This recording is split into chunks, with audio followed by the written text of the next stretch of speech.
Hello there, and welcome to Planet in Question, where curiosity drifts slowly and wonder takes its time. Tonight, I want to invite you into a thought that has lingered across cultures and centuries, whispered in myths, murmured in philosophy, and even hinted at in science. The thought is simple but immense. What if Earth itself, this little blue world we call home, was not just the outcome of chance and cosmic accident, but was placed carefully, intentionally in the perfect spot? Not too near the sun, not too far, not in a violent stellar neighborhood, but in a calmer arm of the galaxy, balanced just so, like a stone placed at the center of a circle, waiting for life to unfold. It's the kind of question that doesn't demand an answer right away. Instead, it invites us to lean back, to let the mind wander, to imagine what it would mean if our planet was chosen, not stumbled upon. And as we drift into that thought together, I want to ask you something grounding, something small and present. Where are you listening from right now? Perhaps you're curled up under a blanket, letting the day fall away. Perhaps you're sitting by a window, the night sky just visible beyond the glass. Or maybe it's the middle of the day, and you're stealing a quiet pause in the midst of a busy schedule. Wherever you are, whatever time it is, this is our shared moment, a gentle detour into possibility. Earth, when seen from space, already feels like a jewel set in velvet. That deep black backdrop, sprinkled with starlight, makes our world look impossibly fragile and yet perfectly poised. Astronauts often describe a strange shift when they see it firsthand, the so-called overview effect. They look down and see not borders or nations, but a single glowing sphere, wrapped in delicate swirls of white cloud. It looks almost too beautiful, too precise, like a painting hanging in a gallery of endless night. From that vantage, the thought that Earth was placed, positioned with care, doesn't feel absurd at all. It feels natural, almost unavoidable. And yet, science has long taught us to lean on chance. The Earth orbits in what's called the Goldilocks zone, not too hot, not too cold, just right for liquid water. Our atmosphere is breathable, our magnetic field shields us from radiation, and our moon stabilizes our planet's tilt so that seasons flow in rhythm. Each of these elements has a natural explanation, and together they form a picture of how our planet became hospitable. But when all the conditions line up so neatly, it's hard not to pause and wonder. Are we simply noticing a coincidence, or was there something more deliberate at work? Across human history, this suspicion that Earth was chosen has taken many forms. Ancient stories tell of gods who placed humans in gardens, of sky beings who arranged the world, of creators who shaped land and sea with intent. Even when those stories differ, the pattern remains. People rarely imagined themselves as the product of pure accident. Instead, they imagined placement. And in some ways, that instinct continues today, even in science. We ask why Earth sits at this distance from the Sun, why Jupiter's gravity seems to guard us from incoming comets, why our star is unusually stable compared to others. When enough of these just right stack together, the question arises, was this by chance or by choice? Of course, there's another perspective, the anthropic principle. It suggests that we ask these questions precisely because we're here. If Earth wasn't suited to life, we wouldn't exist to notice. In that view, our wonder at being placed is simply a byproduct of our own survival. But even that answer doesn't dissolve the mystery. Why this planet? Why this solar system? Why these particular conditions that gave rise to minds capable of asking? The anthropic principle explains the logic, but not the feeling, the deep sense that maybe the world is more than luck. Let's step back for a moment and picture the galaxy. Hundreds of billions of stars, many with planets circling them, in theory, countless worlds. And yet, as far as we know, only one cradles oceans, forests, deserts, and people telling stories late into the night. That rarity can make Earth feel like an accident, but it can just as easily feel like intention. If you were setting a table, you might place a single candle at the center, balanced and glowing. Perhaps Earth is that candle in the galactic room, not inevitable, but selected. Even within science fiction, this idea has always held power. Stories about Earth being seeded with life, or watched by distant civilizations, or chosen as an experiment, repeat across books, films, and myths because they resonate with something we feel quietly but persistently. They are not always meant to be taken literally. Sometimes they are metaphors for belonging, for purpose, for the deep need to believe that life is not random. And yet, sometimes, when you look closely at the balance of our world, the metaphor begins to blur with possibility. Think of the narrowness of our window. If Earth had formed slightly closer to the sun, the oceans might have boiled away, slightly farther, and they might have frozen solid. If the tilt of our axis shifted just a little more wildly, seasons could have swung between unbearable extremes. If our atmosphere had developed with too much carbon dioxide, we might have ended up like Venus, shrouded in a suffocating greenhouse cloak. Too little atmosphere, and our planet would resemble Mars, dry and exposed. Instead, we are here, in a zone so fine-tuned that it feels less like rolling dice and more like setting a stage. When I picture Earth being placed, I don't necessarily imagine a hand reaching down from the stars. Placement could be subtle. It could mean the laws of physics themselves are written in such a way that certain outcomes are almost inevitable.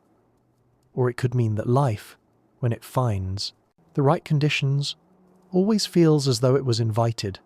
The thought doesn't need to resolve into certainty. It can simply rest as a gentle possibility that maybe we are not only lucky, but also chosen in some way beyond our grasp. So tonight, as we begin this long wandering, let's hold the thought softly. What if Earth was placed in the perfect spot on purpose? Not as proof, not as doctrine, but as a question to carry with us. We'll drift through the evidence, the myths, the science, and the wonder. And by the end, whether or not we find an answer, we may discover that the act of asking is its own kind of comfort. Because whether by accident or by intention, here we are, breathing, listening, wondering on a world that feels, in every possible way, just right. Chapter 1. The Goldilocks Mystery. When people first hear the phrase, the Goldilocks Zone, it might sound like something from a fairy tale, and in a way, it is. It comes from the old story of a girl who wandered into the home of 3 bears and tried their porridge, their chairs, their beds. One was always too much in one direction, too hot, too cold, too hard, too soft, until she found the one that was just right. Scientists borrowed this idea because Earth, of all the planets in our solar system, seems to be the one that is just right. Not baked under crushing heat like Venus, not frozen and desolate like Mars, but balanced, temperate, and alive. And this balance is what makes our story possible. It's the Goldilocks mystery. How did we end up in the one place in the cosmic house where life could unfold? Was it chance? Or was it something more intentional? When you picture the solar system, perhaps you imagine the planets strung like beads along a glowing thread of sunlight. Each world is distinct, Mercury close and scorched, Venus shrouded in poisonous clouds, Mars rusty and barren, the gas giants swelling like enormous lanterns farther out. And yet, in the midst of them all, Earth rests in a band that scientists call the habitable zone. This is the distance from a star where liquid water can exist on the surface. It sounds simple, but it's everything. Because without liquid water, life as we know it cannot begin. And somehow, Earth sits squarely within this zone, almost as though the porridge was already cooling on the table, waiting for someone to arrive and taste it. It's easy to overlook how precarious this balance is. Move Earth just a little closer to the sun, and the oceans might boil away, leaving a scorched surface like Venus. Shift it a little farther out, and the seas might freeze solid, locking the planet in eternal ice. Even within the zone, there are delicate factors. The thickness of our atmosphere, the way our magnetic field protects us, the balance of greenhouse gases that trap warmth but don't smother us. Each piece fits into a narrow window of possibility, so narrow that sometimes it feels less like an accident and more like a riddle placed before us. And this riddle raises questions. If Earth is the Goldilocks planet, was it luck that placed us here? Or was the spot chosen, arranged, almost as though our world was placed gently on a shelf in just the right position to glow? That thought can feel unsettling, but also strangely comforting, because if Earth was placed, then perhaps our existence carries more meaning than accident. Perhaps life was always meant to rise here, to breathe, to ask, to wonder. But let's pause and imagine Earth in its youth. More than 4 billion years ago. The solar system was chaotic then. Planets were still forming, still shifting. Asteroids rained down like endless storms, shaping craters and seas. In that violence, Earth found its orbit, not too near, not too far. The young sun burned a little dimmer then, And yet somehow Earth's atmosphere and oceans managed to hold warmth. Against the odds, it stayed balanced. Scientists call this the faint young sun paradox our star should have. Been too weak to keep the oceans liquid, yet here they were, cradling the earliest stirrings of life. Even then, Earth seemed to hold its place in a narrow band of possibility, like a dancer poised exactly on the edge of a stage without falling. The more we study other planets, the stranger this balance becomes. Venus, our twin in size, should have been Earth-like, but its atmosphere grew thick with carbon dioxide, trapping heat until its surface reached temperatures hot enough to melt lead. Mars, smaller and colder, once had rivers and lakes, but its thin atmosphere let the warmth slip away. Both planets sit near the Goldilocks zone, but not within it, not in the way Earth does. They are too extreme, too far from just right. And then there is us sitting in the middle, sipping water, breathing air, watching oceans glitter under the Sunday. Is it any wonder that people have long felt Earth must have been placed? The myth of balance runs deep. Many traditions speak of the world being set in harmony, as if the sky, the sea, and the land were tuned like the strings of an instrument. Science, of course, offers explanations: orbital mechanics, geology, or chemistry. But explanations don't erase the sense of wonder, they deepen it. Because the more we learn about how narrow the margins are, the more miraculous it feels that we are here at all. And maybe the Goldilocks mystery is not just about numbers and distances, but about perception. From where we stand, it feels as though the entire universe tilted in our favour. We look around and see forests, rivers, mountains, seasons. We see a planet that not only sustains us, but surrounds us with beauty. Even if it is coincidence, it feels deliberate.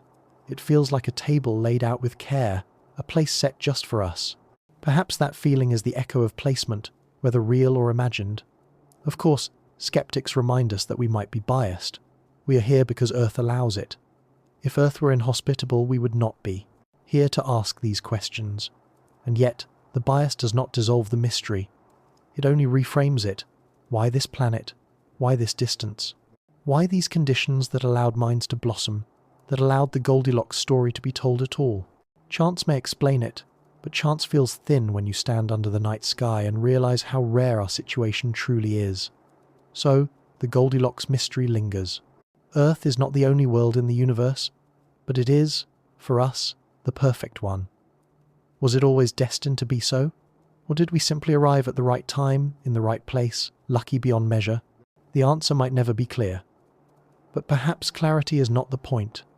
Perhaps the point is to sit with the possibility that placement and chance are not so far apart, that whether by accident or by purpose, our world rests in the perfect spot, and that, in itself, is enough to fill a lifetime of wonder. Chapter 2. A Fragile Balance. If you step outside on a clear night and tilt your head back, the sky above can seem endless. Stars glimmer faintly, the moon drifts quietly, and the whole dome of night stretches as though it has no edges. In that moment, it's easy to feel small, but it's also easy to feel held, because beneath your feet, Earth is carrying you on a path so precise that the difference between life and silence is measured in the thinnest margins. Our planet's place in the cosmos is not just convenient, it is delicate. Every detail, from the angle of our tilt to the thickness of our atmosphere, rests on a fragile balance. And it's within that fragile balance that all of life unfolds. Imagine Earth tilted slightly differently than it is now. At present, the tilt of our axis is about 23.5 degrees, and that tilt gives us the rhythm of seasons. Winters and summers, springs and autumns, each flow from that gentle lean. If the tilt were much less, the planet would have little variation, endless mildness near the equator, endless cold near the poles. If the tilt were greater, the seasons would swing wildly, turning summers into searing extremes and winters into unbearable freezes. Either way, life would be forced to adapt to harsher rhythms, if it could endure at all. Instead, the tilt is just enough to create change without chaos, variety without disaster. This is the first piece of the fragile balance, the quiet choreography of seasons that shape migration, growth, harvest, and rest. Now think about Earth's atmosphere. It feels invisible most of the time, the air around us light and almost weightless, but it is one of the most important factors keeping us alive. Too thin, and we would be exposed to harmful radiation, our oceans evaporating away like Mars's did. Too thick, and the greenhouse effect would trap heat until the surface boiled like Venus. Instead, our atmosphere sits in between, a mixture that holds warmth without suffocating us, transparent enough for sunlight, protective enough to block most of what would harm us. Oxygen, nitrogen, carbon dioxide, all in proportions that allow breathing, burning, cooling, and balance. It is the fragile veil that turns raw space into a home. Another piece of the balance is water. It flows across the surface of Earth in rivers and seas, cycles through clouds and rainfall, freezes into ice caps, melts into springs. Too much water vapor in the air, and the greenhouse effect could tip the scales. Too little, and the planet would dry into barren deserts. Yet somehow, Earth's hydrological cycle has remained steady enough to nurture forests, wetlands, and oceans brimming with life. It is not a static balance. Ice ages and droughts remind us of that. But even those shifts have been survivable. The balance holds just close enough for life to endure, and in endurance, to flourish. And then there is the role of our moon, a companion that looks simple but shapes everything. The moon stabilizes Earth's tilt, preventing it from wobbling too much over time. Without it, the axis might drift unpredictably, plunging the planet into chaotic swings that could make stable climates impossible. The moon also drives the tides, pulling at the oceans, stirring coastlines, mixing nutrients, shaping the boundaries where life first crawled out of the sea. Without tides, perhaps complex life would have struggled to evolve at all. It is easy to overlook, but the presence of a single large satellite is another part of the fragile balance that makes our world feel placed rather than random. Beyond Earth itself, the balance extends into the wider solar system. Jupiter, massive and distant, acts like a guardian, pulling in or flinging away countless asteroids and comets that might otherwise have struck us. Without Jupiter's gravity sweeping the stage, Earth might have been pummeled so often that life could never find a foothold. Instead, we live in relative safety, shielded by a giant neighbour whose orbit seems almost too well timed to be coincidence. All of these details tilt. Atmosphere, water, the moon, Jupiter, interlace like threads in a tapestry. Pull one too hard, and the whole pattern unravels. Imagine the axis shifting a few more degrees, the atmosphere thickening by just a fraction, the water cycle failing for a few thousand years. Each change could tip the planet out of balance, leaving life gasping or vanishing. That is the nature of fragile balance. The beauty of it is inseparable from its vulnerability. And yet, here we are. Somehow, this balance has held long enough for forests to grow, for civilizations to rise, for us to sit under the stars and ask these questions. It raises an odd thought. Is fragility itself part of the design? If Earth was placed, perhaps the placement was never meant to be permanent. Perhaps it was meant to be fleeting, a window of opportunity, a stage set for a certain span of time. That would explain why the balance feels so precarious, why it can shift with the smallest nudge. Fragility might not be an accident. It might be the very point. Because when you live within a fragile balance, you become aware. You notice the seasons changing, the storms arriving, the tides retreating and returning. You learn to watch, to measure, to anticipate. Perhaps fragility is what makes life attentive. If Earth had been more stable, more unchanging, perhaps we would never have developed curiosity at all. The very fact that our balance is so fine may be why we learn to wonder about it in the first place. Of course, we should also remember that balance does not mean safety forever. The climate has shifted before. Extinctions have swept the Earth. Ice has covered the continents, then retreated. Each time, the balance tilted, and life adapted or vanished. We live in the current window of balance, but nothing guarantees it will remain. The sun will change, the tilt will shift, the atmosphere will alter. Fragile balance means fragile permanence. And yet, within that impermanence, the miracle is not that the balance is eternal, but that it has lasted long enough for us to exist.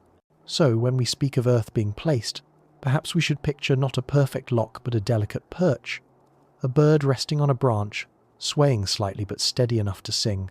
Earth is that bird, balanced in orbit, tilted towards seasons, shielded by atmosphere and companions, fragile but enduring. Too fragile to last forever, but balanced long enough to give us this moment, this night, this chance to ask. That is the mystery of the fragile balance. It is so easily broken, and yet it has held. And whether it is the result of accident or intention, the result feels the same. We are alive within a balance that could have tipped 1,000 different ways, but did not. And the question lingers softly, was that balance simply luck, or was it placement? Was Earth not only fortunate but chosen to rest exactly where it does? Chapter 3. The Cosmic Stage. If Earth feels like the perfect place for life, perhaps it is because our planet is not standing alone but is part of a larger arrangement, a cosmic stage set with care.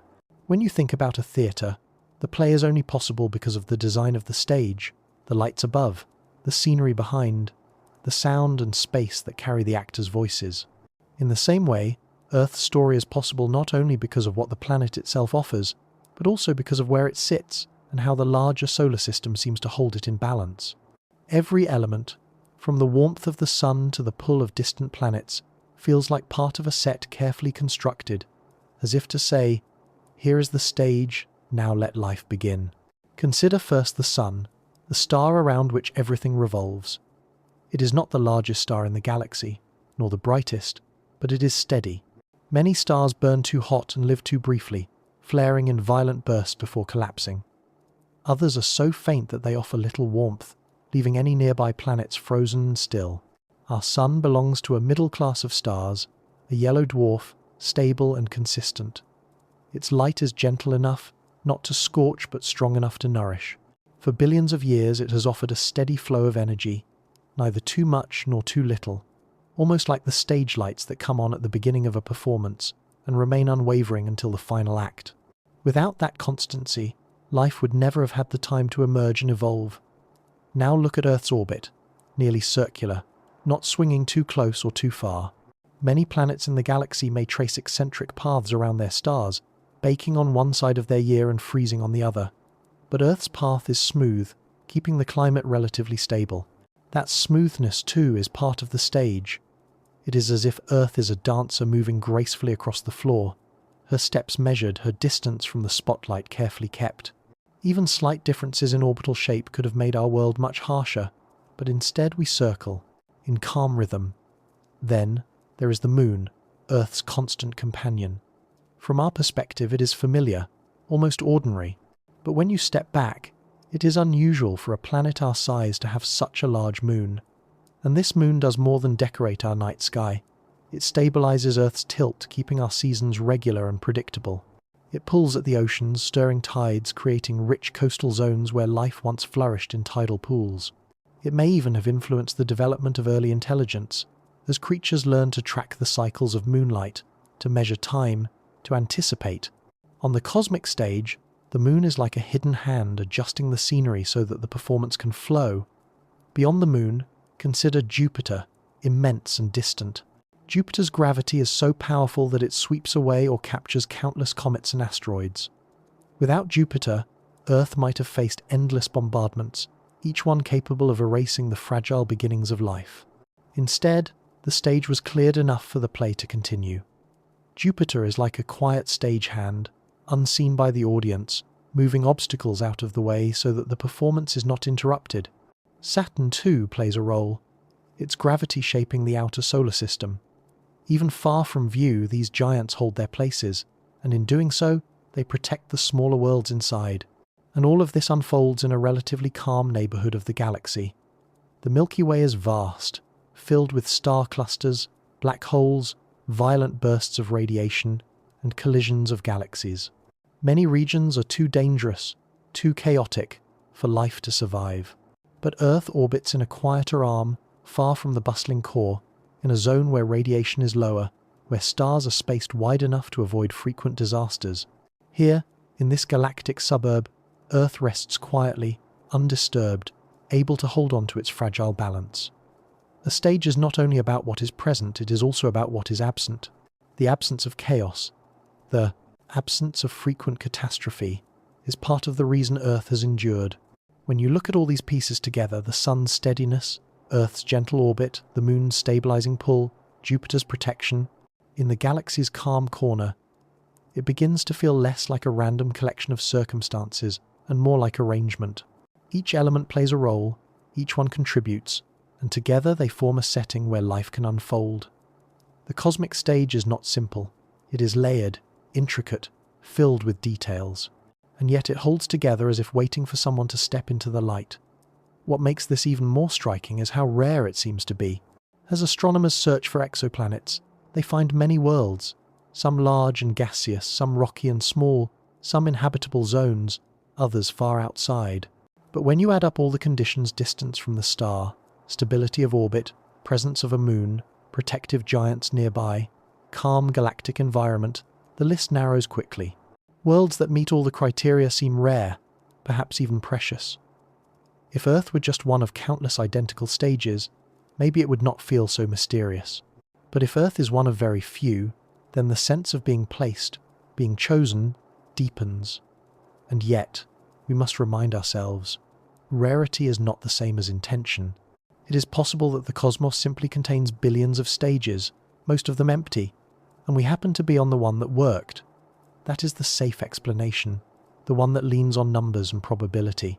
But when you stand outside at night and feel the cool air, when you see the moon rise, when you notice how the seasons flow, the thought that it is all arrangement lingers anyway. The human heart seems wired to see pattern, to sense design, to imagine purpose. Perhaps that is part of the play as well. The cosmic stage does not answer its own mystery, it only presents it. The sun shines, the earth circles, the moon pulls, Jupiter guards, the galaxy cradles. Together they form the setting, the scenery, the music before the curtain rises. And we, whether by chance or by choice, are here to take part. To live, to breathe, to wander on this stage that feels almost too perfect to be accidental. So perhaps the question is not whether the stage was set with purpose, but what it means to stand upon it. If Earth was placed in the perfect spot, then our lives are part of a larger story. If it was not, then our presence is no less miraculous, for we are still here, against staggering odds. Either way, the stage is ours for now, and the play goes on. Chapter 4. Coincidence or Intention? When we look at Earth's position in the cosmos, we often find ourselves caught between two very different ways of seeing. On one side stands the idea of coincidence, the thought that all of this, our orbit, our atmosphere, our oceans, our moon lined up through a long chain of accidents. On the other side stands the idea of intention, the thought that perhaps the arrangement was deliberate, that something about this balance was meant to be. Both views offer their own kind of comfort, and both come with unease. It is here, in this quiet tension between chance and design, that some of the deepest questions emerge. Imagine flipping a coin. If it lands on heads once, you shrug. If it lands on heads 10 times in a row, you raise an eyebrow. 20 times, and you begin to suspect someone has touched the coin. Earth often feels like that 20 heads in a row moment. Our distance from the sun, our circular orbit, the size of our moon, the presence of Jupiter, the tilt of our axis, the composition of our atmosphere, all these factors align to make life not just possible, but abundant.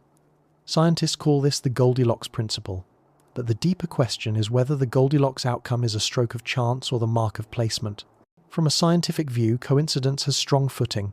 The universe is vast, unimaginably so. If there are hundreds, one of billions of stars in our galaxy, and hundreds of billions of galaxies beyond, then the number of planets must be staggering. In that immensity, it may not be surprising that at least one planet falls into the right balance. In this view, Earth is not special. It is simply one among many, and we just happen to be here because here is where life could arise. If it had not been Earth, perhaps it would have been another world, another time, another corner of the cosmos. That's the logic of coincidence. Given enough rolls of the dice, eventually one comes up perfect. But intention offers a different story. When you walk into a room and see a candle placed at the center of a table, you don't assume it rolled there by chance. You assume someone put it there. In the same way, when you look at Earth's balance, it can feel less like a roll of dice and more like placement. Perhaps the laws of physics themselves are tuned in such a way that life is encouraged. Perhaps the entire universe leans toward the creation of places like Earth. Or perhaps, in the most speculative sense, some intelligence chose this planet, this orbit, this star, and left it ready for life to bloom.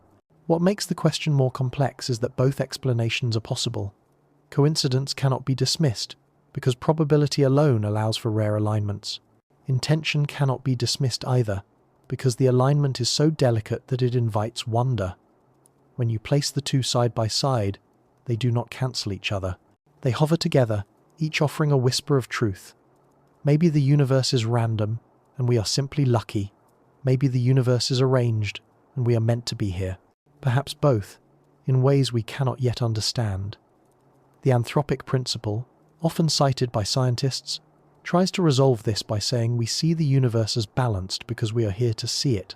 If Earth were inhospitable, there would be no one to notice. In that sense, our presence is the explanation. But this answer, while logical, often feels unsatisfying.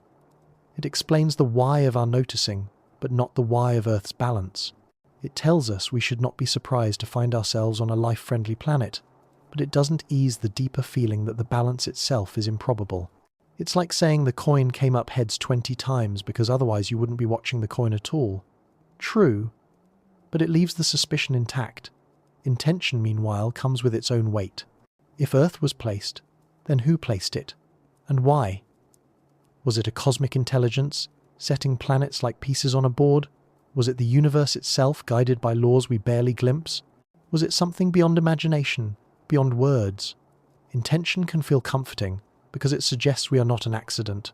But it can also feel unsettling, because if there was intention, then there was a purpose. And if there was a purpose, then what is it? Who carries it? What does it mean for us? Perhaps the truth lies not in choosing between coincidence and intention, but in resting within the tension.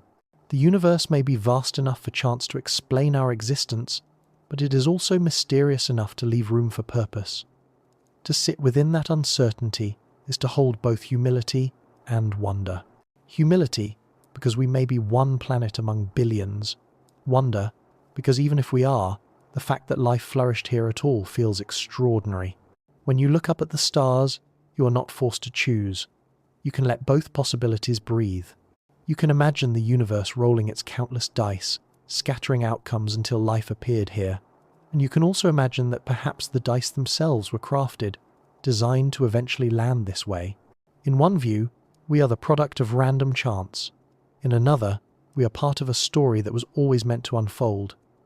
In either case, we are here, which is the most remarkable fact of all.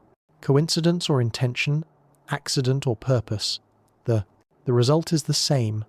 Earth rests in a fragile, balanced orbit where life can thrive. And in the quiet of night, when you feel the air against your skin, when you hear the rustle of leaves or the steady hush of waves, the need to answer may fade. The question itself may be enough. For whether by accident or by design, this moment, this balance feels like a gift. Chapter 5. Ancient Echoes. Long before science gave us words like orbit, atmosphere, or habitable zone, people still looked at the sky and wondered why Earth was the way it is. They did not have telescopes to study the stars or equations to describe gravity, but they had stories. Stories that echoed across cultures, across centuries, carrying a sense that this planet, this place, was not an accident. Ancient echoes linger in myths, legends, and sacred texts. And though the details differ from one culture to another, the rhythm is familiar. Earth was placed, set down, arranged, and humanity was given its place upon it. Consider the Sumerians, some of the earliest city builders. In their writings, they spoke of beings from the heavens, the Anunnaki, who descended to guide and shape civilization. These stories framed humanity not as an accident of soil and rain, but as part of a larger design. The Egyptians told of gods who shaped the Nile, who arranged the cycles of flooding and fertility. To them, the river was no random feature, but a lifeline deliberately tuned for their survival. In India, texts describe the universe as woven from intention, a cosmic fabric stretched across time, with Earth's place in it as one thread carefully chosen. And among the Native American traditions, sky beings often appear as bringers of knowledge, helpers who connected heaven and earth. Though the languages, symbols, and names vary, what repeats is the suspicion of placement. These ancient echoes suggest that long before scientific theories, humans felt the planet was too well suited, too finely tuned, to be pure. Coincidence. They did not explain it with probabilities or physics. They explained it with purpose, with stories of beings who set the stage. And perhaps this is not so different from how we feel today.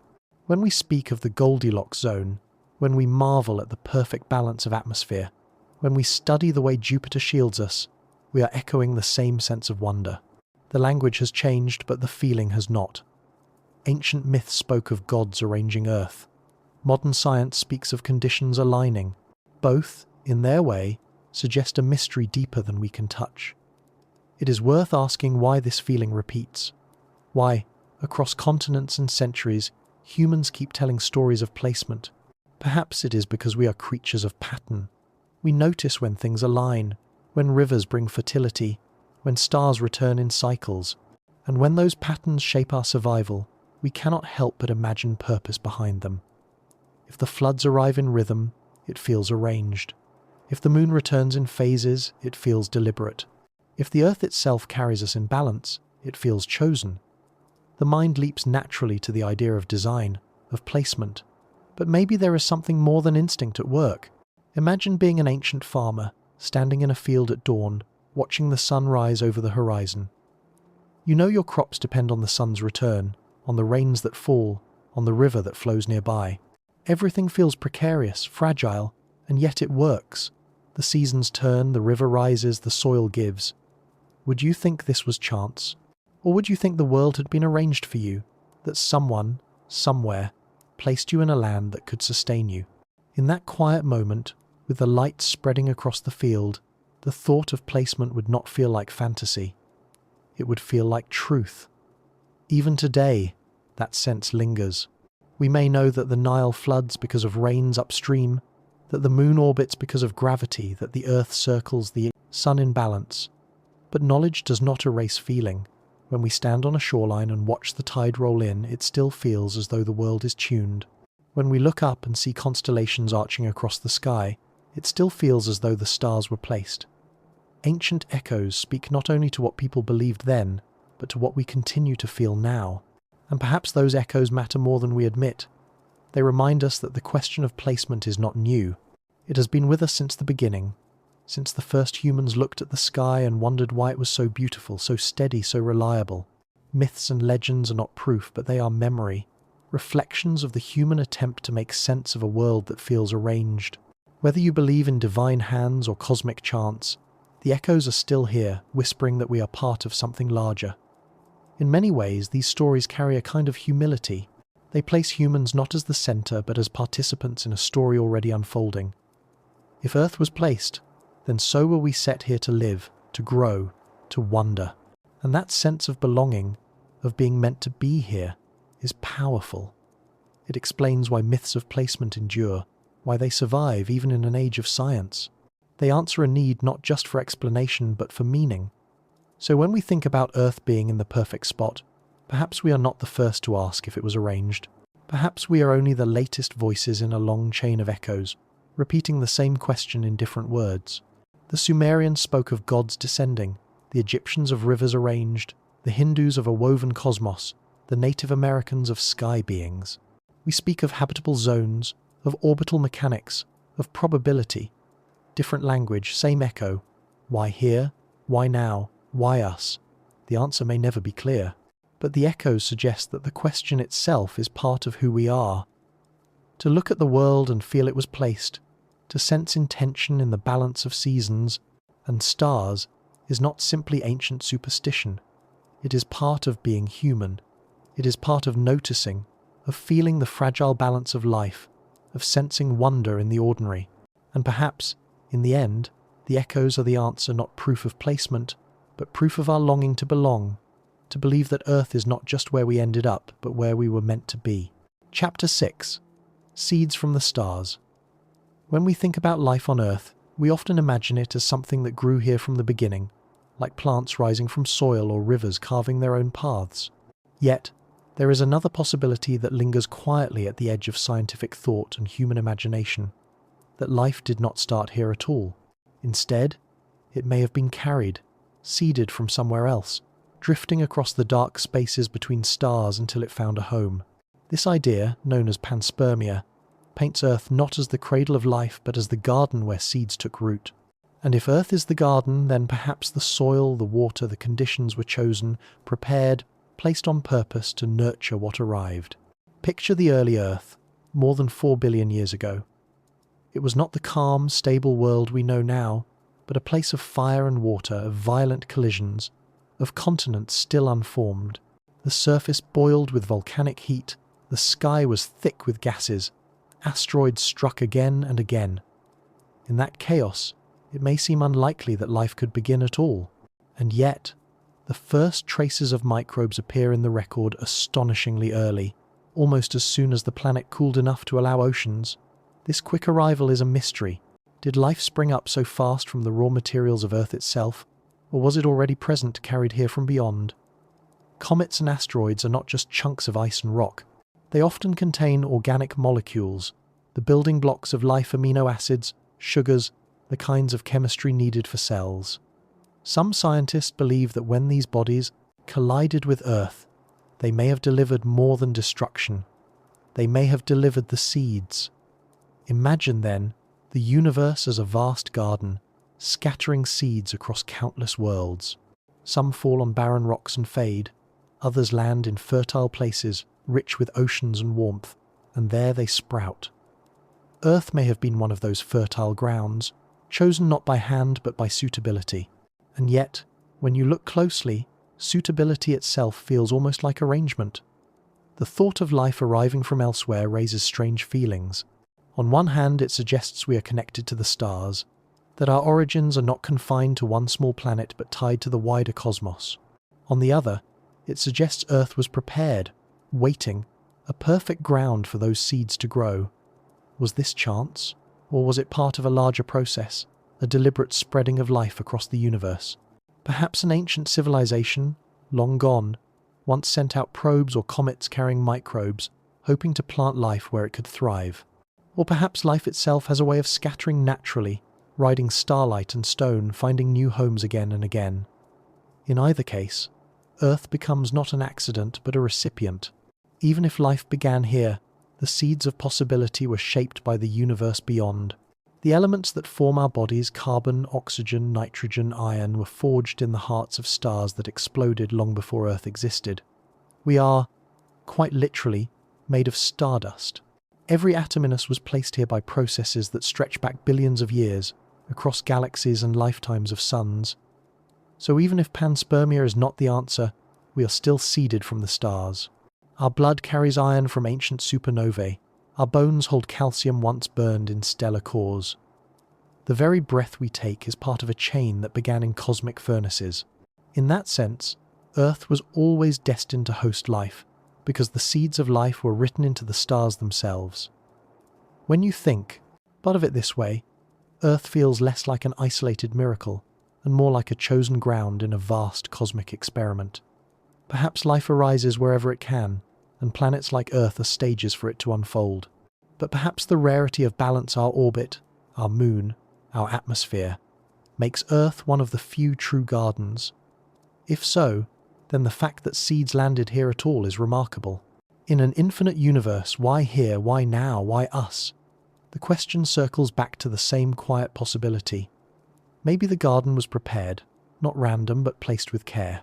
And if seeds can be planted, then questions follow. Was it nature itself that planted them, scattering life like wind scatters pollen? Or was their intention, a gardener beyond our sight, shaping which worlds would grow? If there was a gardener, what was the purpose? Was it to create intelligence, to let consciousness bloom, to allow beings like us to wonder about the process itself? Or was it simpler, a love of life for its own sake, the desire to see it take root wherever possible? These questions have no easy answers, but they stretch the imagination, opening space for wonder. Sometimes, when we look at Earth, it feels like a greenhouse. The atmosphere keeps warmth inside, the magnetic field protects against radiation, water cycles endlessly, nutrients recycle through soil and ocean. It is as if the planet itself were designed to nurture growth, to protect the fragile beginnings of life until they could flourish. If Earth was a greenhouse, then seeds from the stars would not only survive here, they would thrive. And thrive they did, until life covered the land, swam through the seas, and eventually looked up to ask where it came from. Even our myths echo this idea of seeding. Cultures across the world have told stories of life descending from above, of beings who brought knowledge, fire, or breath to humanity. These may be metaphors, but they may also be memories of a deeper intuition, that what makes us alive came from beyond. Whether framed as gods, as visitors, or as the stars themselves, the echoes remind us that Earth has always felt like a receiving ground, a place where something precious was planted. So the thought lingers, if Earth was placed in the perfect spot, perhaps it was not only for itself, but to receive what was carried here. The seeds of life, scattered through the galaxy, may have found their home in this fragile balance. And we, the descendants of those first seeds, now stand in wonder at the garden we inhabit. Whether by chance or intention, whether by cosmic accident or cosmic design, the result is the same. Earth blooms, and so do we. Chapter 7. The Perfect Distance. If you could step back far enough to watch the solar system from above, you would see the planets circling the sun in their steady, endless paths. Each one keeps to its own lane, Mercury racing close and fast, Neptune drifting slowly at the edge, and in the midst of it all, Earth traces a path that seems almost too perfect. Not too near, not too far, held at just the right distance where oceans can stay liquid, where air can wrap the surface, where life can find a home. It is this perfect distance, more than almost anything else, that makes Earth feel as though it was placed with intention. The sun, powerful and blazing, is both life-giver and life-destroyer. Too close to it, and a planet becomes scorched, its rocks baked, its seas evaporated. Too far, and the same planet freezes, its atmosphere collapsing into ice. Earth sits in a narrow band, often called the habitable zone, where sunlight provides warmth without overwhelming. This balance is precarious. Move our orbit inward by even a little, and we risk becoming like Venus, wrapped in heat so intense that metals would melt on the surface. Move it outward, and we risk becoming like Mars, where ancient rivers and seas dried away into dust. But here, at 93 million miles from the sun, Earth holds the line. It feels less like a random placement, and more like a seat reserved in a cosmic theatre, marked just right. The fragility of this distance becomes clearer when we think about how easily it could have been different. The early solar system was a violent place, planets forming and shifting, their orbits not yet stable. Giant impacts could have altered Earth's path. Gravitational nudges from Jupiter or Saturn could have thrown us inward or outward, and yet somehow, Earth found its way into this precise orbit and stayed there. For more than 4 billion years, this distance has held, long enough for life to arise, evolve, and wonder about its own origins. If this is coincidence, it is a coincidence so enduring that it feels almost indistinguishable from design. When scientists model other solar systems, they often find planets in eccentric orbits stretched paths that swing them close to their stars, and then fling them far away. Such orbits create extremes of heat and cold, swings too harsh for stable life. Earth's orbit, in contrast, is nearly circular, keeping us at a constant distance. This constancy is what allows climates to remain steady, what allows oceans to stay liquid, what allows forests to grow over centuries without interruption. It is as though Earth has been guided into a gentle dance, circling in a rhythm that nurtures instead of destroys. Even the faint variations in Earth's distance, the slow cycles known as Milankovitch cycles, have shaped life in subtle ways. These shifts in tilt and orbit bring ice ages and warm periods, challenges that test life but do not erase it. They remind us that balance is never perfect, only delicate. Yet, even those variations seem tuned to foster resilience, not ruin. The planet cools, species adapt, then it warms again, opening new paths. Too much change, and the balance would break. Too little, and evolution might stagnate. Instead, Earth experiences just enough fluctuation to keep life moving forward. If Earth was placed at this perfect distance, then what does that mean for us? Perhaps it means we are living within a window, a rare chance where conditions align not forever but for long enough. Stars change, orbits drift, climates shift. One day, Earth's perfect distance will not be so perfect. The sun will brighten as it ages, making oceans boil. In the far future, Earth may resemble Venus more than the garden we know now. If the planet was placed, maybe it was never meant to last forever. Maybe it was meant only to host life for a span of time, to offer a stage where consciousness could bloom before moving on. It is easy to forget how narrow the habitable zone truly is. In cosmic terms, it is a thin shell, a narrow ring around a star where water can flow and life can breathe. To sit within it is rare. To stay within it for billions of years is rarer still. And Earth has done just that, as though chosen to remain in balance while countless other worlds drift too near or too far. Each time we discover an exoplanet in a habitable zone, we wonder if it too might carry life. But so far, Earth remains our only example, our only candle burning in the dark. The perfect distance is not only a scientific fact, it is an experience. We feel it when we stand on a shoreline, watching the horizon shimmer under sunlight. We feel it when we breathe air that is neither too thin nor too heavy. We feel it when seasons change, when snow melts into spring rains, when summer warmth ripens into autumn harvests. All of these rhythms, all of these comforts, flow from where Earth sits in relation to its star. To live here is to live within a gift so constant we often forget it is extraordinary. Some will say this is all coincidence, and perhaps it is. Perhaps in a universe of countless stars and planets, one was bound to fall into this balance, and we happen to be the lucky ones. But perhaps there is another way to see it. Perhaps the very laws of the universe are tilted toward the creation of balance, toward the emergence of places like this. Or perhaps Earth, out of all the possibilities, was selected in ways we cannot yet imagine. Whether through chance or through choice, the outcome is the same: a world placed at the perfect distance, carrying oceans, forests, creatures, and us. So tonight, when you think of Earth's orbit, picture it not as a number in a textbook, but as a seat in a theatre. Picture the planet circling gracefully, neither too close to the heat of the spotlight nor lost in the shadows.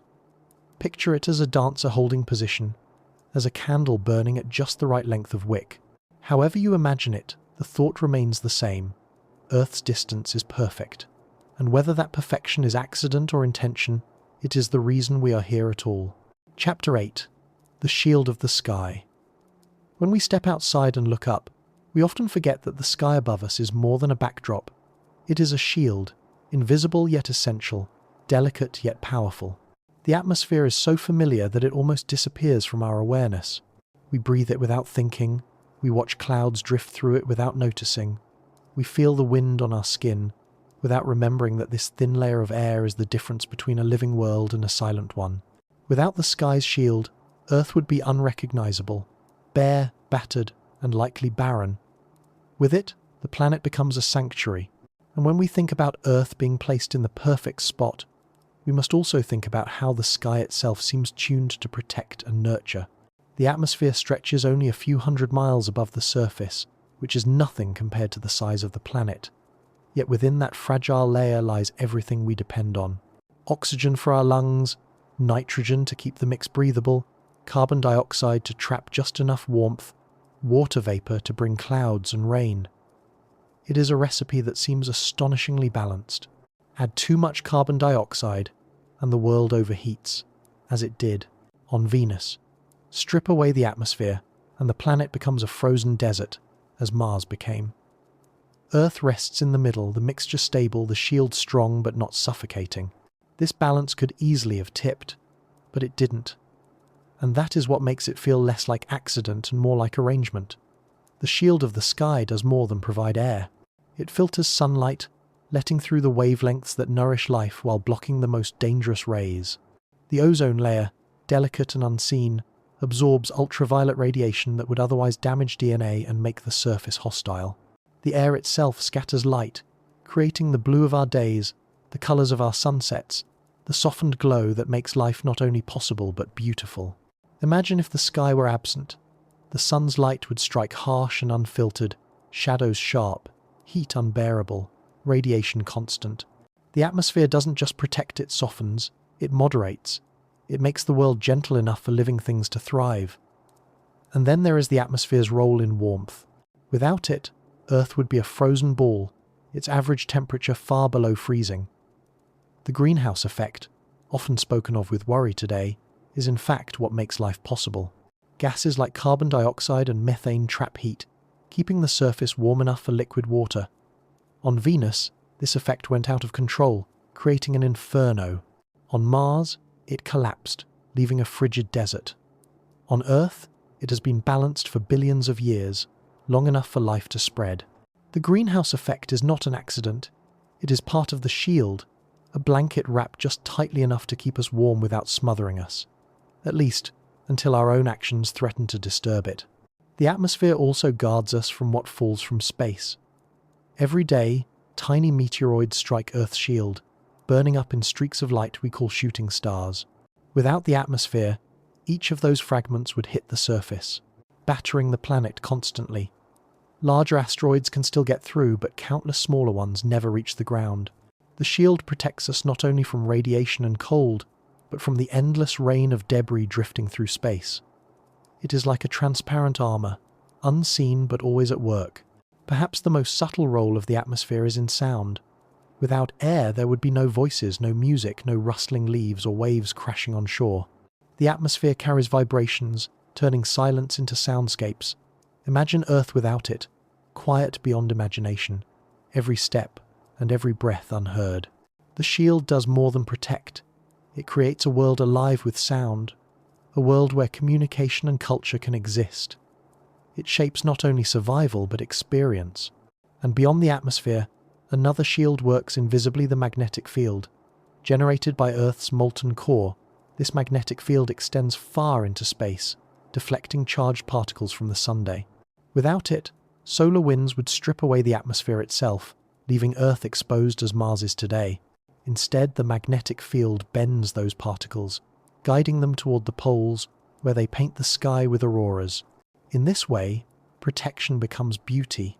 The shield not only defends, it creates wonder. The green and red curtains of light in polar skies are reminders of the invisible guard that surrounds us every moment.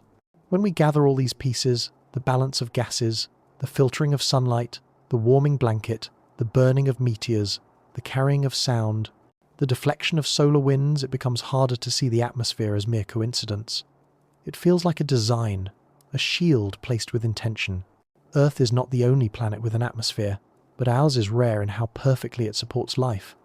Too thick, and life chokes. Too thin, and life freezes. Too little protection, and DNA unravels. Too much, and the world overheats. Earth's sky holds the line, fragile but enduring. This fragility is worth remembering. We have seen how easily it can be changed. Human activity has thinned the ozone layer before, though it is healing now. Carbon dioxide levels are rising, warming the planet faster than nature alone would. These changes remind us that the shield is not invincible. It depends on balance, and balance depends on us. To live here is to live within something delicate, something that can be disturbed. And perhaps that fragility is itself a clue. The shield was never meant to be permanent, only to last long enough for life to bloom and take responsibility for itself. When we think of Earth as placed, the shield of the sky feels like one of the clearest signs. It is as though the planet was wrapped in a veil, transparent and light, tuned so carefully that life could breathe and grow. The atmosphere does not announce itself. It does not shine or roar. It simply holds, quietly, invisibly, patiently. That patience has lasted billions of years, long enough for oceans to form, forests to rise, civilizations to spread, and us to look up and realize what we live within. So, next time you take a breath, pause for a moment. Feel the air enter your lungs. Remember that it is not only air, but a shield, a balance, a gift. Remember that without it, Earth would be as silent and barren as the moon, as harsh as Mars, as suffocating as Venus. And remember that whether by coincidence or intention, this shield has been placed around us like a cloak, fragile, invisible, indispensable. The sky itself is proof that Earth is more than a rock in space. It is a sanctuary, and sanctuaries rarely happen by accident. Chapter 9. The Moon's Gift. When you look up at the night sky, the moon feels like a constant companion. It rises and sets with a rhythm as old as time, waxing and waning in cycles that our ancestors tracked long before they understood what caused them. To the eye, it seems simple, a pale disk hanging quietly above us. But the moon is far more than a decoration. It is one of Earth's greatest gifts, a presence that has shaped the planet's balance in ways we rarely stop to notice. Without the moon, Earth would be very different, perhaps unrecognizable, perhaps uninhabitable. The more you think about it, the more it feels as though the moon was placed here on purpose, as if someone set it in orbit to guide and guard us. Consider first the tilt of Earth's axis. Our planet leans at about 23.5 degrees, and this tilt gives us seasons, the long cycle of winters, summers, springs and autumns. Left alone, that tilt would wobble over time, shifting wildly under the pull of the sun and other planets. Such changes could create extreme climates, swings so violent that stable life might struggle to survive. The moon, with its steady gravitational tug, stabilizes Earth's tilt. It keeps our seasons regular, predictable, gentle enough for life to adapt and thrive. In this way, the moon acts like a hand on the shoulder of a spinning top, preventing it from swaying too far. Without that hand, the top might topple. With it, the spin remains balanced. The moon also pulls at the oceans. Its gravity creates tides, the slow rise and fall of water that shapes coastlines and nourishes ecosystems. Tides mix nutrients, stir the edges of seas, and create intertidal zones, those fertile spaces where water and land meet, where early life may have taken its first steps onto shore. Without tides, perhaps complex life would never have found that bridge between sea and land. Imagine a world with still oceans, unmoved by a companion's pull. The coastlines would be static, less fertile, less alive. With tides, the edges of the sea become nurseries teeming with richness. The moon may well have been one of the midwives of life itself, and the tides do more than nourish. They also shape the rhythm of time. Ancient people tracked the moon's cycles, marking months, guiding harvests, setting rituals. The tides reminded them of patterns beyond their control, rhythms written into the world itself. Even today, coastal communities live by the ebb and flow, and the moon's phases still shape our calendars. Without it, our sense of time might have developed differently, our cultures less tied to the sky. The moon gave us more than tides, it gave us rhythm, the sense that life is not random but ordered. The story of the moon's origin makes it even more extraordinary. The leading theory is that long ago, when Earth was young, a massive impact with another planet-sized body tore away a chunk of material. That material eventually coalesced into the moon. Out of destruction came companionship. Out of chaos came balance. If this story is true, it means that Earth is one of the rare planets to have such a large moon relative to its size. Most planets do not, and yet we do, and that moon has shaped our history, our climate, and perhaps even our consciousness. The odds of such an impact leading to such a perfect companion are slim, and yet, here it is, circling us faithfully. Sometimes the moon feels too perfect. Its size and distance are such that it can perfectly cover the sun in an eclipse, something that happens nowhere else in the solar system in the same way. For a brief moment, day turns to twilight, the sun's corona shines, and we are reminded of the geometry that binds Earth and moon together. These eclipses serve no purpose, at least not in the mechanical sense, but they inspire awe. They draw our eyes upward. They remind us that the universe is not only balanced but beautiful. Was this alignment chance, or was it one of the subtle signatures of intention? We may never know, but the feeling it leaves is undeniable. The moon also influences us in ways that are more subtle still. Some researchers suggest that the tides and cycles of light may have affected the evolution of behavior, shaping migration patterns, reproduction, even sleep. The pull of the moon is quiet, but it reaches into the fabric of life itself. Plants lean with the tides, animals time their breeding with the phases, humans dream under its glow. It is not only a rock in the sky, it is woven into the story of biology. If Earth was placed in the perfect spot, perhaps the moon was placed with it. Perhaps the impact that formed it was not just an accident of collisions, but part of the arrangement. A planet without a moon is less stable, less fertile, less rhythmic. A planet with a moon like ours has balance, protection, and wonder. It feels as though the moon is not just a companion, but a partner in life's unfolding, a quiet co-creator of the conditions that made us possible. And yet, like all balances, it is not forever. The moon is slowly drifting away from Earth, inch by inch each year.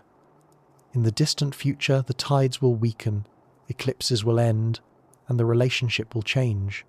The gift is temporary. Perhaps that is part of the lesson, that even the most perfect balance shifts in time, that nothing lasts forever. And yet, for now, we live within the span of the moon's gift. We live within its pull, its light, its balance. When you look up at the moon tonight, let yourself feel the weight of that gift. It is easy to see it as ordinary, but it is not. It is rare, improbable, precious. It steadies our seasons, stirs our seas, shapes our time, and inspires our awe. It has watched over us since the dawn of life, and will continue to do so long after we are gone.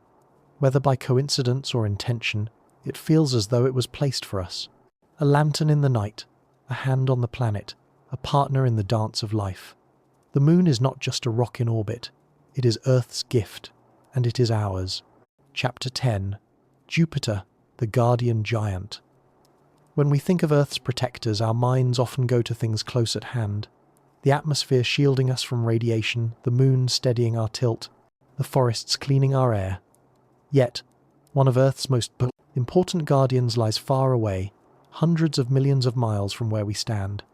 It is Jupiter, the largest planet in our solar system, a gas giant so massive it could swallow more than 1,000 Earths. From a distance, Jupiter might seem unrelated to our story of balance and life. It is too far to warm us, too alien to resemble our home. And yet, its presence may be one of the main reasons Earth has been able to remain safe long enough for life to thrive. Jupiter, in its quiet, immense way, is the guardian giant. To understand Jupiter's role, we must think about the solar system, not as a peaceful place, but as a dynamic, sometimes violent environment.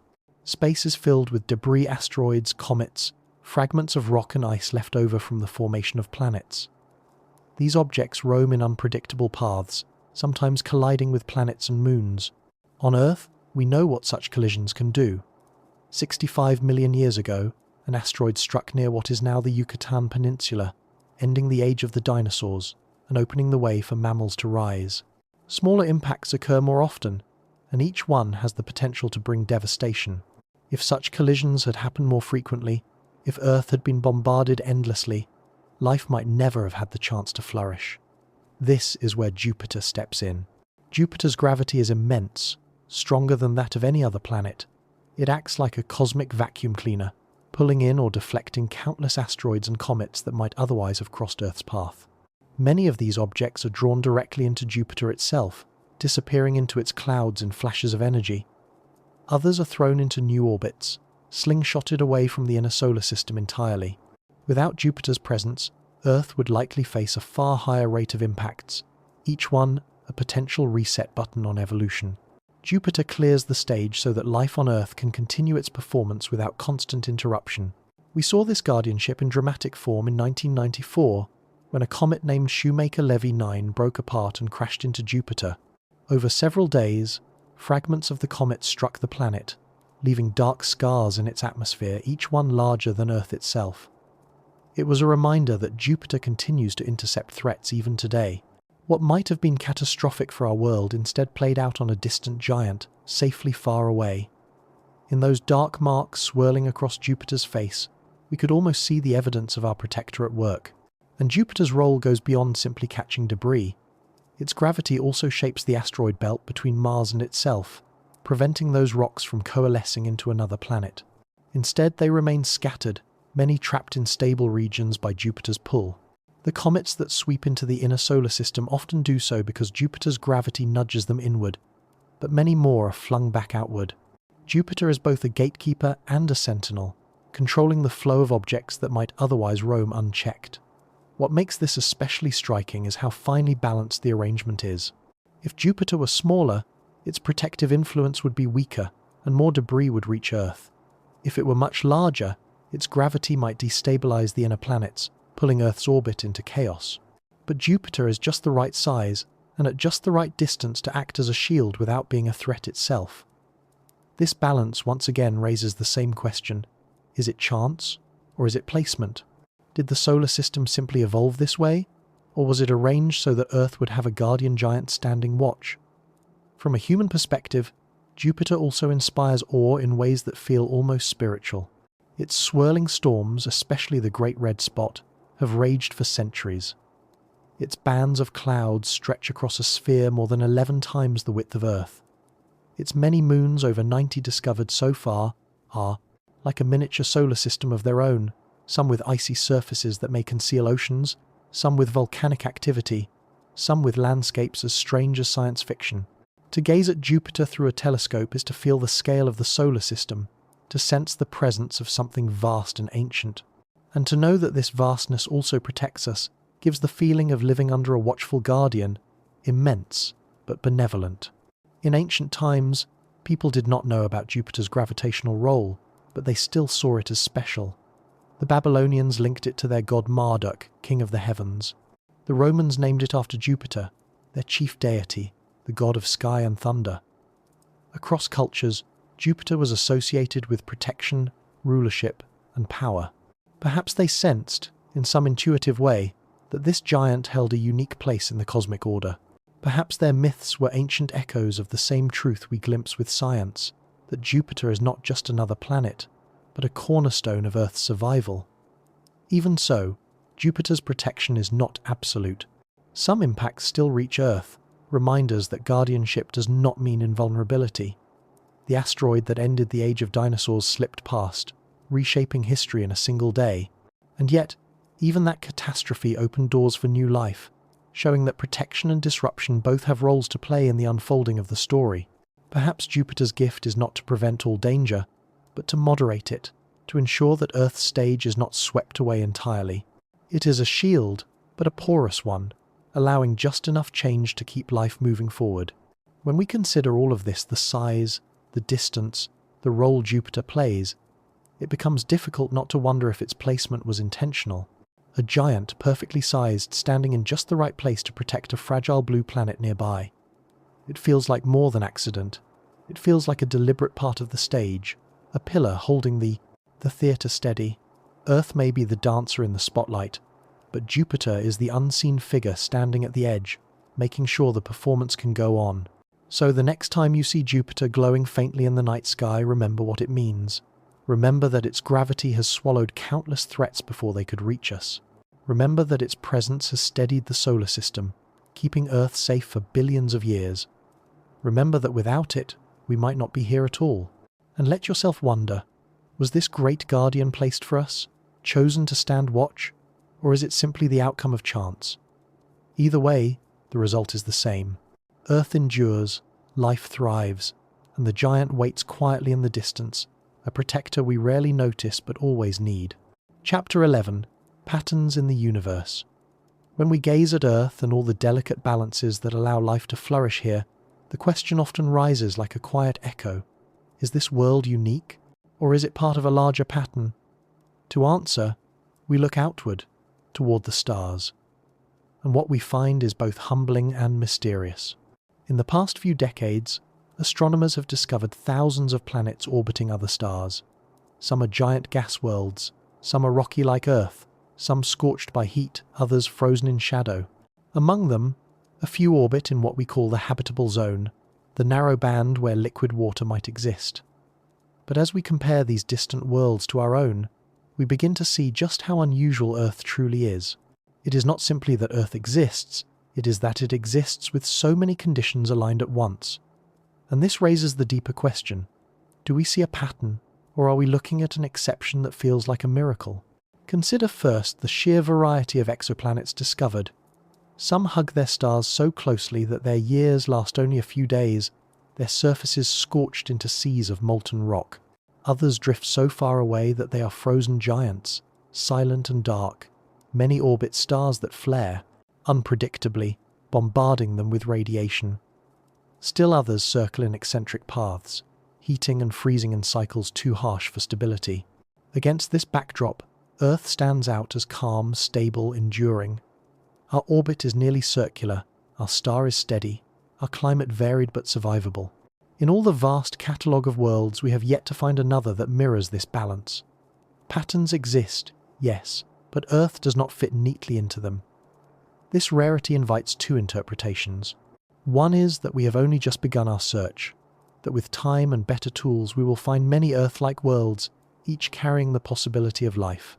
The other is that Earth is far more unusual than we realize, a singular jewel in a universe where most planets are hostile. In the first case, Earth is part of a pattern. In the second, Earth is the exception. Both possibilities shape the way we think about placement. If Earth is common, then perhaps life is common too, and we are part of a vast chorus. If Earth is rare, then perhaps it feels placed because it truly is, because the odds of such balance arising by chance are vanishingly small. Patterns can be comforting. They suggest that the universe operates by laws, that what happens here may happen elsewhere, that life is not a local accident but a cosmic rhythm. And indeed, we see patterns everywhere we look. Stars form from clouds of gas, live their lifespans, and die in predictable ways. Planets form in disks of dust and gas, shaped by gravity and collisions. Galaxies swirl in spirals, merge in collisions, cluster in webs that stretch across the cosmos. The universe is full of repetition and rhythm. Yet, within those patterns, there are always anomalies, always exceptions. Earth feels like one of those, a world that fits into the larger pattern of planet formation, but one that carries a balance too precise, too nurturing to feel ordinary. It is worth noticing how our minds respond to patterns. Humans are natural, pattern seekers. We trace constellations in the stars, see faces in clouds, find rhythms in random noise. Sometimes this leads us astray, but sometimes it guides us toward truth. The fact that we see Earth's balance as special may be part of this instinct. But what if the instinct itself is part of the story? What if the universe was arranged in such a way that beings like us would not only exist, but would notice, would wonder, would seek patterns in the stars and in ourselves? In that sense, our search for patterns may not be a distraction from the truth, but part of it. The question then becomes, what is the larger pattern we belong to? Are we the only world like this, or one of many? The silence of the skies so far is striking. Despite countless searches, we have not yet heard a signal from another civilization, not yet seen clear signs of life elsewhere. This silence can be unsettling, but it can also be profound. If we are alone, then Earth is not just part of a pattern. It is the entire pattern, the sole stage where life has emerged. That would make our placement feel even more deliberate, as if this one world was chosen among countless barren ones. On the other hand, it is possible that the pattern simply hides from us, too vast or too subtle for our young technology to detect. Perhaps life flourishes in oceans beneath the ice of distant moons, or on planets orbiting faint stars, or in forms so different from ours that we do not yet recognize them. If so, then Earth is not alone but one voice in a quiet choir, part of a larger pattern that extends across the galaxy. And if that is true, then perhaps Earth's placement is not unique, but one example of the universe's tendency to nurture life wherever it can. Both possibilities carry their own wonder. Patterns in the universe remind us that meaning does not always come from certainty. It can come from possibility. The possibility that Earth is rare and therefore chosen. The possibility that Earth is common and therefore connected. Either way, the feeling is the same. We are part of something larger, something that stretches beyond the limits of what we can see. The stars above are not random pinpricks of light, but part of a vast structure, a cosmic web that includes us. When you step outside at night and look at the sky, you're looking at patterns that have guided humans for millennia. The same constellations that shepherds once used to mark seasons, that sailors once used to find their way across oceans, that storytellers once turned into myths. The same stars that gave birth to the elements in your body, the same galaxies that remind us of our place in the grand design. Whether Earth is an exception or part of a larger rhythm, the truth is the same. We are connected to the patterns of the universe, and that connection feels less like coincidence and more like belonging. So perhaps the question is not whether Earth fits into a pattern, but how we choose to see it. Do we see Earth as rare and therefore precious, or as one of many, and therefore part of a larger whole? Do we see placement as accident or intention, or do we let the pattern itself be enough? For in the end, the very fact that we are here to notice, to wonder, to search, is extraordinary. Earth may be unique, or it may not, but the mystery, the pattern, the echo of belonging is always the same. Chapter 12. The test field idea. There is a thought, gentle but unsettling, that lingers when we think about Earth's perfect balance. What if this planet is not only placed in the right spot, not only sheltered by its atmosphere and companions, but also prepared for a purpose? What if Earth is not simply a home but a kind of test field? a place arranged to see what life would do when given the right conditions. The idea does not need to suggest laboratories or observers peering down at us. It can be simpler, more mysterious. Perhaps the very laws of the universe are the experiment, and Earth is one of the results. Still, the feeling remains. Our world often looks less like an accident and more like a stage, prepared for something to unfold. Think about how life has appeared and changed on this planet. It did not emerge once and stay the same. It shifted, adapted, transformed again and again. Single-celled organisms filled the oceans, then gave way to more complex forms. Fish crawled onto land, reptiles dominated, then mammals, then humans. At each step, it is as though Earth was not content with one outcome. Instead, it tried variation after variation, iteration after iteration, exploring what life could become. This rhythm feels experimental, as if the planet itself were a field for testing resilience, creativity, and survival. Even extinction fits into this pattern. More than 99% of all species that ever lived are gone. Most vanished not because they failed, but because of sudden resets. Asteroids striking, ice sheets spreading, volcanoes darkening skies. Each extinction cleared the stage for something new, something different. The dinosaurs ruled for millions of years, until one catastrophe reset the story and opened the way for mammals. Again and again, Earth has been disrupted, and yet each disruption was not the end, but a turning point. If this is a test field, then extinction is not failure. It is part of the process, part of the experiment itself. And now here we are, the latest participants. Humans are not only creatures of survival, but of awareness. We build, we imagine, we ask questions about our own existence. Perhaps this is the newest stage of the test, to see what happens when life not only adapts but reflects, when it begins to shape its own environment, when it begins to wonder whether it is being tested at all. If the experiment has always been to push the boundaries of possibility, then humanity represents a leap the moment when the subject becomes aware of the process. That awareness itself may be part of what is being observed. What, then, is being tested? Is it intelligence, resilience, cooperation? Is it whether life can survive challenges without destroying itself? Or is it something less definable like creativity or compassion? The test may not be a single question with a single answer. It may simply be a process of watching, of seeing how life unfolds when given the stage.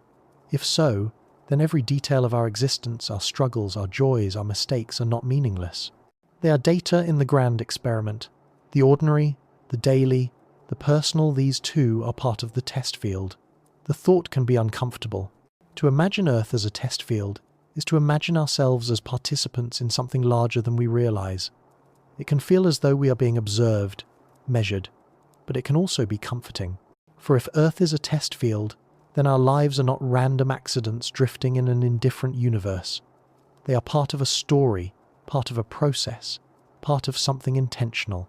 Even if we never know the observer, or even if there is no observer at all, but simply the universe itself, the idea that life here has meaning woven into it can bring a quiet sense of belonging. Consider how the planet seems prepared for this role. The distance from the sun, the presence of the moon, the protection of Jupiter, the shield of the atmosphere, all of these are like the equipment of a laboratory set before the experiment begins. Each one keeps the conditions stable enough for the test to run. And within those conditions, life has been allowed to change, to falter, to reset, to rise again. If this is coincidence, it is a long and consistent one. If it is arrangement, then it suggests a purpose deeper than survival alone. Perhaps the test is not about outcomes, but about choices. How do beings behave when given a world that can sustain them? Do they learn balance, or do they take more than they need? Do they grow in kindness or in conflict? Perhaps the experiment is not only biological but ethical, not only about survival but about how survival is achieved. In that sense, the test field is not measuring success or failure in the simple way we might imagine. It is simply watching to see what paths are chosen, and perhaps those paths, in themselves, are the answer. It is worth noting how this idea echoes through human culture. Many traditions speak of Earth as a place of trial, of learning, of proving.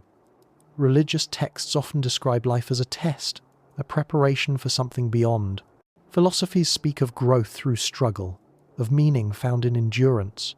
Even in secular thought, we speak of history as lessons, of progress as experiments. Again and again, the metaphor of testing returns, as though it is something we sense deep down, something we cannot quite dismiss. Of course, we cannot know if Earth truly is a test field. Science can explain conditions, probabilities, histories, but science cannot dissolve the sense of pattern, of arrangement, of meaning. To imagine Earth as a test field is not to abandon reason, but to lean into wonder.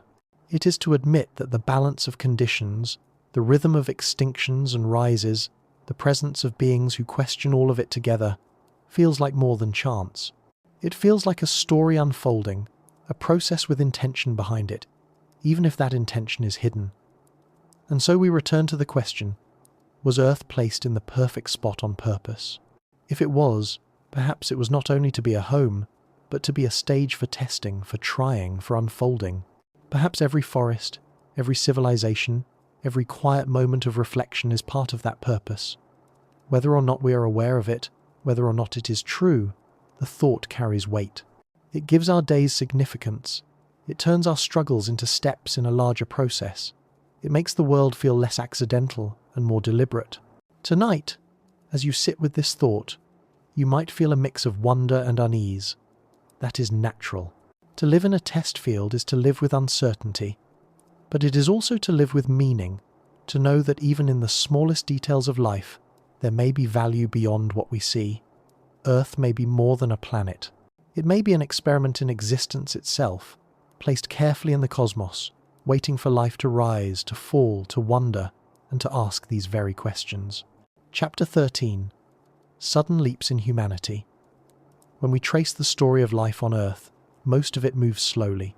Evolution usually unfolds over millions of years, with small changes accumulating until species transform. Mountains rise and erode over eons, rivers carve valleys grain by grain, but here and there, within this slow rhythm, sudden leaps appear, bursts of change that seem to defy the pace of everything around them. Humanity is perhaps the most striking of these leaps, a sudden flowering of awareness, creativity, and culture in a span of time that is almost nothing compared to the age of the planet. When we think about Earth as a test field, these leaps feel significant, as though the experiment shifted into a new phase. Imagine early humans, not yet fully modern, living in small groups using simple tools of stone and wood. For millions of years, our ancestors lived this way, surviving but not building much beyond survival. Then, almost abruptly, something changed. Our brains grew larger, but more importantly, our minds opened to new possibilities. We began to speak, to share not just warnings or calls, but stories, ideas, and plans. Language was a leap. It turned scattered individuals into connected communities, able to coordinate, to dream, to remember. With words, knowledge could flow from one generation to the next, building over time instead of vanishing. This leap set us apart, not just from animals, but from the long quiet of our own evolutionary past. Soon after came art. In caves across Europe, Africa, and Asia, humans left paintings of animals, handprints, and mysterious symbols. The images were not mere decoration, they were expressions of imagination, of thought reaching beyond the present moment. To paint is to say, I see the world not only as it is, but as I imagine it. Art was another leap, one that signaled awareness of meaning, beauty, and perhaps even the sacred. It was as if humanity had stepped into a new dimension, no longer bound entirely by survival, but beginning to explore what it meant to exist. Agriculture was yet another leap, and a dramatic one. For most of human history, we were nomadic, following food where it appeared. But then, around 12,000 years ago, people began to cultivate crops, to domesticate animals, to settle in one place. Villages became towns, towns became cities, civilizations rose. This leap transformed the planet itself, reshaping landscapes, rivers, and forests. It also transformed human society, giving rise to writing, governance, trade, and eventually history itself. Agriculture was not inevitable. It appeared in different places independently, a sudden and revolutionary shift.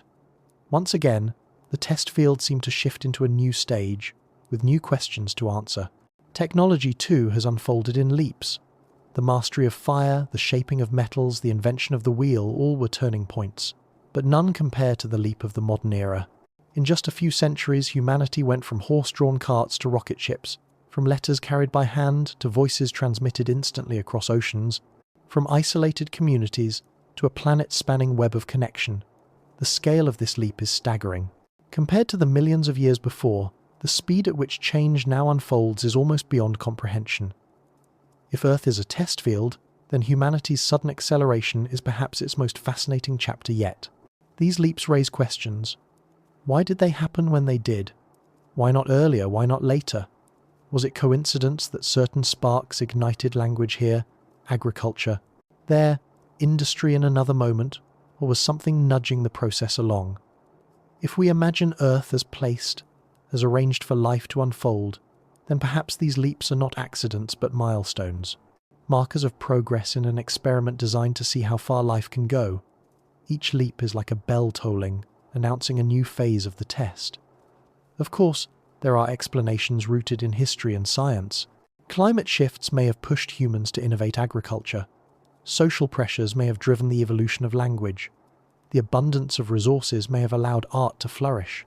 But even with these explanations, the timing still feels remarkable. For millions of years, humanity lived in relative stasis, and then, in the blink of an eye, we leapt forward. It is this suddenness, this sharp break from the rhythm of slow change, that makes it feel as though something deeper is at play. And these leaps are not just about survival, they are about meaning. Language lets us share ideas, art lets us express inner worlds, agriculture lets us shape our environment, technology lets us transcend our limitations.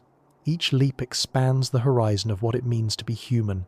Each one moves us from existing to reflecting, from surviving to questioning. If the test field is about exploring possibilities, then humanity's leaps are the boldest experiments yet. But with leaps come risks. Fire can warm or destroy, agriculture can sustain or exhaust, technology can connect or divide. Every leap carries within it the power to create or to collapse. Perhaps that is part of the test. Perhaps it is not only about whether life can leap, but about what it does after the leap. Do we use our new abilities with wisdom, or do we falter under their weight? That question may be the one that defines us now, in this age of rapid change. When we look back, it is tempting to see these leaps as inevitable, as though humanity was always destined to rise in this way. But inevitability is only clear in hindsight. At the time, each leap was uncertain, fragile, precarious. Language could have faltered, agriculture could have failed, technology could have stagnated, and yet each leap endured. That endurance makes them feel less like accidents and more like steps placed on a path, as though the test field had been designed to encourage not only survival but transcendence. So what does it mean to live in the age of leaps? It means we are part of a process still unfolding. We stand at the edge of new possibilities. Artificial intelligence, space exploration, genetic engineering, each of which may be the next leap. We cannot yet know where these steps will lead, or whether they will mark our flourishing or our downfall. But we can know this. Sudden leaps are not the exception. They are the rhythm of humanity's story, and whether by chance or intention, they feel like signposts along a path too meaningful to dismiss. Perhaps the greatest leap of all is not in our tools, but in our awareness. The fact that we can sit here, now, and wonder whether Earth was placed in the perfect spot, whether our story has purpose, whether our leaps are part of a design that reflection itself may be the experiment's next stage. To ask is to leap, and in asking we are already stepping into a new chapter. Chapter 14. Cosmic Neighbours. When we imagine Earth as being placed in the perfect spot, the thought almost always leads to a larger question. If this world is arranged with such care, then who, or what, placed it? The possibilities stretch wide. Perhaps it was no one at all, only the quiet unfolding of natural laws. Or perhaps it was something, an intelligence, a presence, a force that we cannot yet name. And if such a presence exists, the next question follows just as naturally. Are we alone in the universe? Or do we have cosmic neighbours, other beings who share in this balance? Other minds who look up at their skies and wonder the same? For as long as humans have looked at the stars, we have sensed that they might not be empty. Ancient myths spoke of gods and spirits dwelling among the constellations, watching over Earth. Later, philosophers asked whether the countless points of light might be suns like our own, each with their own worlds. Today, science has confirmed what they could only guess. There are planets circling many of those stars, perhaps more planets than stars themselves. Some of them may resemble Earth in size and orbit, resting in their own habitable zones.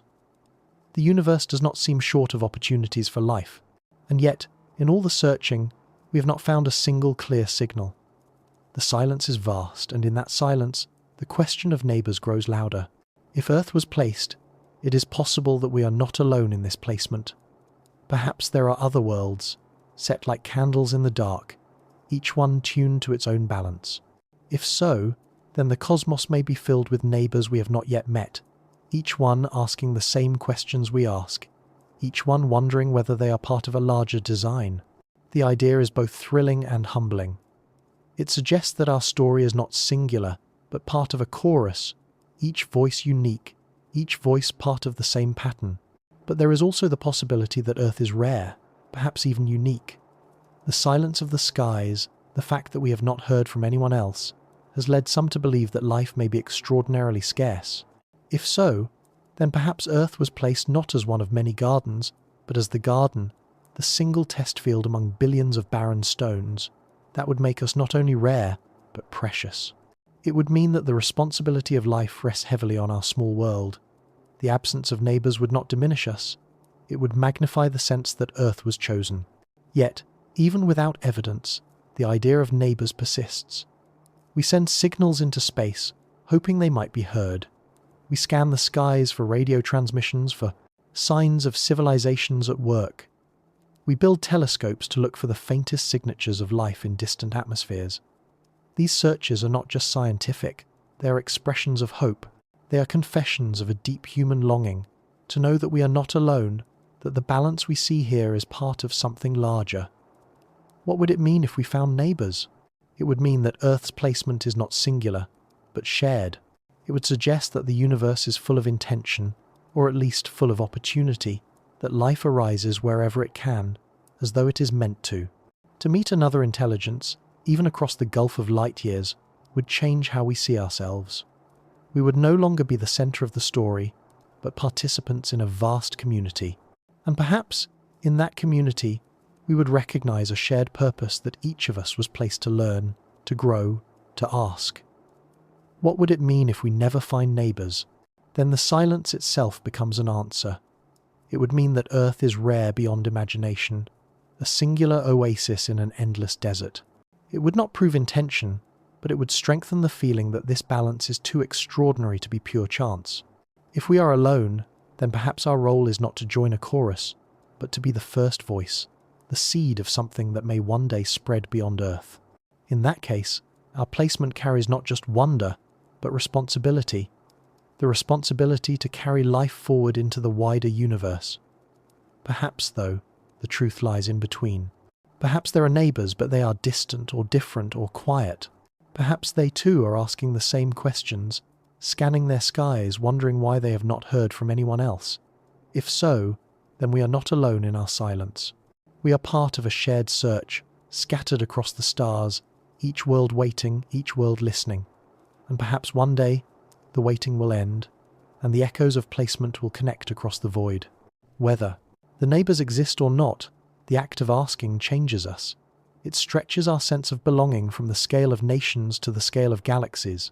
It reminds us that Earth, placed in its perfect spot, is not the whole of the cosmos but one part of it. It humbles us, and it also lifts us, because it shows that our questions are bigger than ourselves. To wonder about cosmic neighbours is to step into a wider horizon, to see Earth not just as a planet but as a participant in the universe. So tonight, as you look at the stars, imagine both possibilities. Imagine a galaxy alive with neighbours, each one wondering as we do. And imagine a galaxy silent but for us, with Earth shining as the single flame of life. In both images, Earth's placement feels deliberate. In both, we are part of a story larger than we can grasp. Whether alone or among many, the wonder remains. Earth, our fragile home, rests in the perfect spot. And somewhere, perhaps near, perhaps impossibly far, the answer to our longing may be waiting. Chapter 15. The Silence in the Sky. There is a paradox at the heart of our search for meaning among the stars. On one hand, the universe is unimaginably vast, filled with billions of galaxies, each containing billions of stars, many of which carry planets of their own. By sheer numbers, it seems almost certain that life should exist elsewhere, perhaps even intelligence. And yet, despite all of our searching, all of our listening, all of our reaching, we have found nothing. The skies remain silent. This silence is sometimes called the Great Paradox, or the Great Filter, but whatever name we give it, it lingers like a question that has not yet been answered. If Earth was placed in the perfect spot, then why does it seem as though no one else has been placed anywhere else? For decades, we have scanned the skies with radio telescopes, searching for signals that might carry the fingerprints of other civilizations. We have listened for whispers across the vast distances, for patterns that would tell us someone else is out there, but every signal we have found has been natural pulsars, quasars, the noise of stars themselves. None has spoken to us. We have sent our own messages, golden records attached to spacecraft, radio pulses beamed outward, symbols etched into metal. These have left our solar system, drifting silently among the stars. But so far, no reply has come. The silence stretches on. One way to think about this silence is that it is temporary. The universe is old, but our search is young. Perhaps we simply haven't looked long enough or in the right way. Perhaps other civilizations exist, but they are too far for us to hear, or they communicate in ways we cannot yet detect. The silence, then, would not mean we are alone, but only that our neighbours are distant or different. If this is true, the silence is not a verdict but a pause, a waiting moment before discovery. Another way to think about the silence is that it is deliberate. If Earth was placed, perhaps the placement includes solitude. Perhaps we are meant to grow without interference, to develop our own story without being guided by older voices. In that case, the silence is part of the arrangement, part of the test. The universe may be full of life, but its voices may be quiet by choice, waiting to see what we do on our own. Silence, then, is not emptiness but patience, a deliberate withholding. And then there is the most sobering thought. Perhaps the silence is permanent. Perhaps life is so rare, or so fragile, that Earth is truly alone. If this is true, then the silence becomes not just a background but a statement. Earth is singular, an oasis in a desert of stone. The weight of that realization is heavy. It would mean that every tree, every bird, every person is part of the only story of life the universe has told so far. It would make our placement feel not just intentional, but monumental. The silence itself, though, does something important. It forces us to reflect inward. If we do not yet hear others, then we must look at ourselves. What are we doing with this placement, with this balance, with this stage? The silence asks us whether we are ready for neighbours, whether we are ready to be part of a larger chorus, whether we are capable of sustaining life long enough to join it. It turns the question back on us. Are we the reason the skies are silent? Have other civilizations risen and fallen before they could be heard? Will we endure, or will our voice too fade before it can cross the stars? There is a strange comfort in the silence as well. It means that for now, Earth is ours alone. The mountains, the oceans, the forests, all are stages set for our story, without interference. The silence gives us space to discover, to stumble, to create. It gives us the chance to ask these questions without answers imposed from beyond. And in that way, the silence itself feels like a gift, even if it is sometimes heavy with longing. Silence also has its own beauty. Think of standing outside at night, far from cities, where the air is still and the stars shine bright. There is no voice but the wind, no sound but your breath. That silence is not empty. It is full of presence, full of awareness. The silence in the sky is like that. It is not a void, but a canvas. It allows us to imagine, to project, to wonder. It invites us into contemplation. In a way, it may be the most powerful form of communication, a reminder that sometimes the absence of an answer is itself an answer. If Earth was placed, then perhaps the silence is part of the placement. It shapes how we see ourselves, how we treat one another, how we value this fragile balance. If we knew for certain that neighbors existed, our attention might scatter outward. If we knew for certain that we were alone, despair might close us inward. The silence keeps us between these extremes, balanced in possibility. It leaves the question open, and in that openness, our wonder thrives. So we continue to listen. We build larger telescopes, launch probes farther, scan the skies more carefully. We search not only for signals, but for the faint traces of life in distant atmospheres, the chemical fingerprints of breathing, growing worlds. Each discovery, even of a lifeless planet, teaches us more about how unusual Earth may be. Each unanswered signal reminds us that silence is part of the journey. And perhaps, someday, the silence will break, and we will hear a voice not our own, or perhaps it will never break, and Earth will remain the solitary stage it has always been. Either way, the silence is part of the story. Tonight, as you look at the stars, let yourself rest in that silence. Feel the weight of it, but also its peace. Whether it means solitude, patience, or anticipation, it is the silence that makes our questions possible. Without it, we would not wonder. Without it, we would not dream. And in wondering, in dreaming, we take our place within the very mystery we are trying to solve. Earth may have been placed in the perfect spot, but the silence in the sky ensures that the story is ours to write, at least for now. Chapter 16. Fragility of Placement. When we speak of Earth as though it were placed in the perfect spot, we often imagine stability, a kind of everlasting harmony that will always hold. But the truth is far more delicate. Earth's placement, as precise as it may seem, is not carved in stone. It is fragile, subject to shifts both subtle and dramatic. The balance that makes life possible has endured for billions of years, but it is not guaranteed to last forever. To live here is to live in a moment of grace, a temporary alignment that one day will shift. And in that fragility lies a different kind of wonder, a recognition that what we have is precious because it is fleeting. Consider first the orbit itself. Earth's path around the Sun may appear constant, but over long spans of time it wobbles and drifts. These shifts, known as orbital cycles, change the tilt of our axis, the shape of our orbit, and even the timing of the seasons.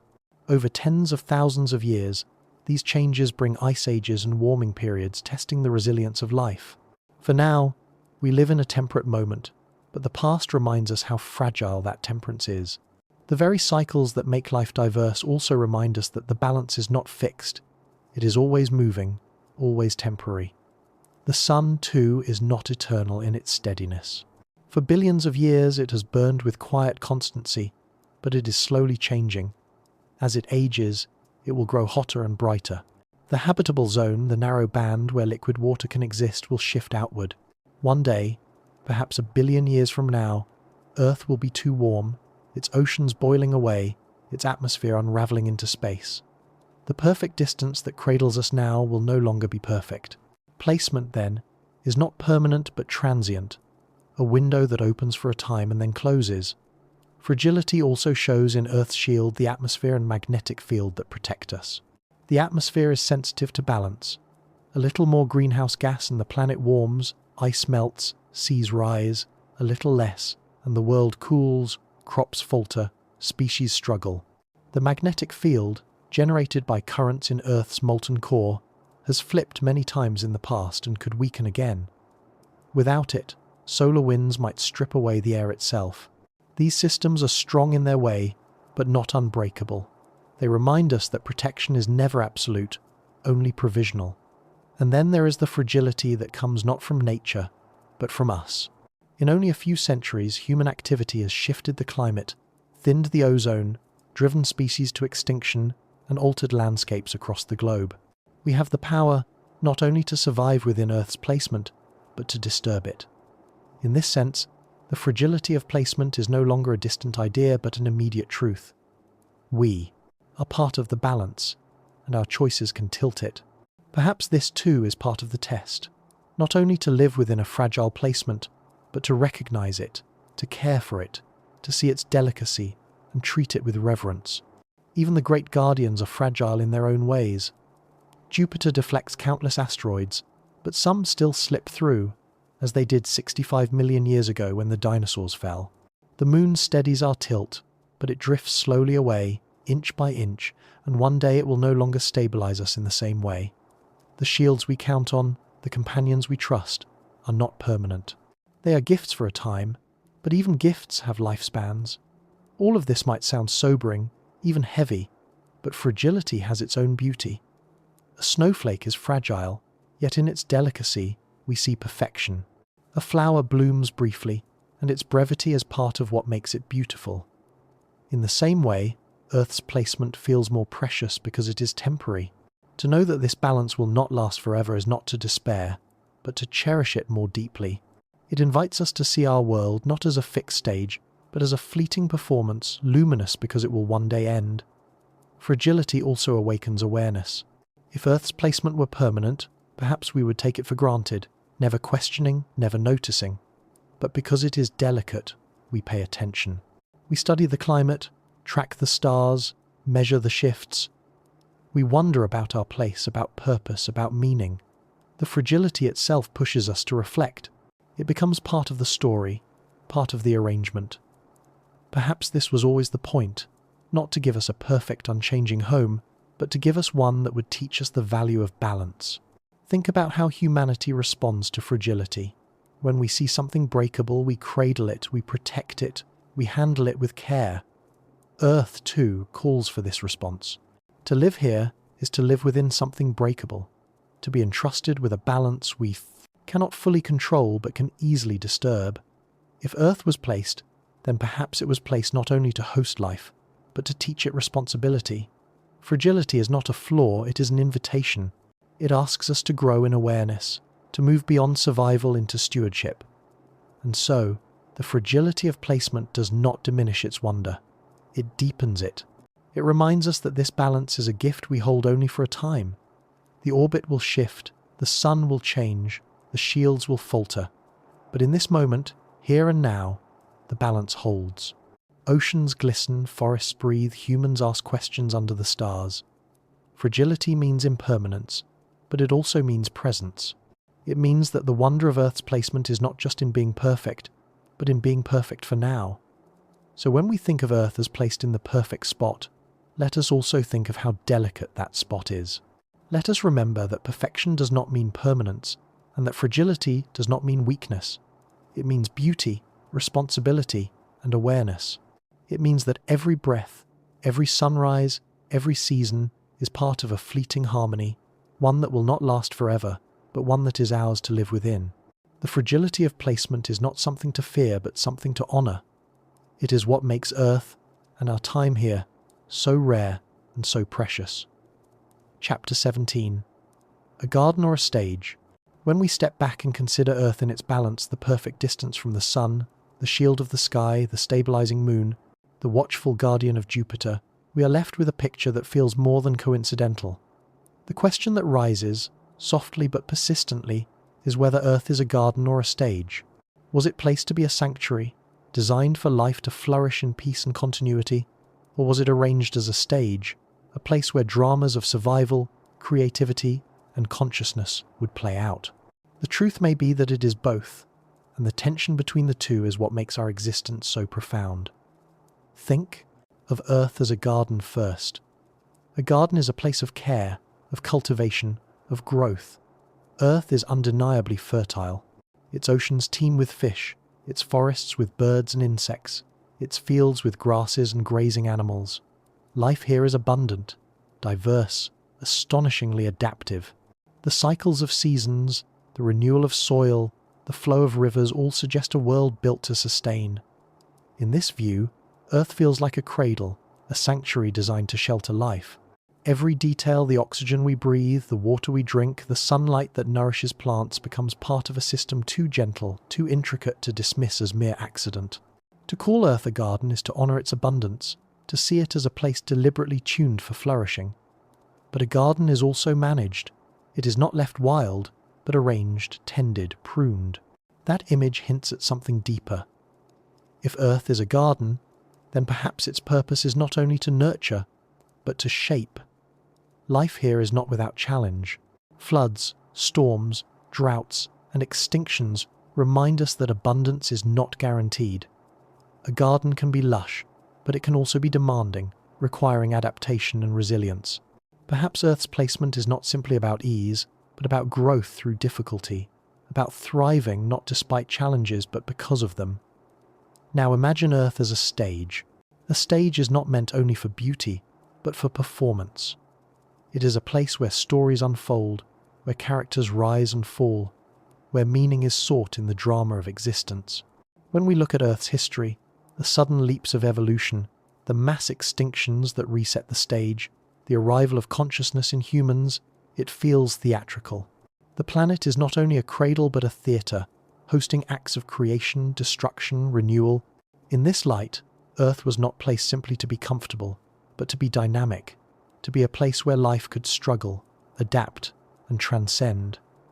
Think of how human history mirrors this. Civilizations rise, flourish, and fall.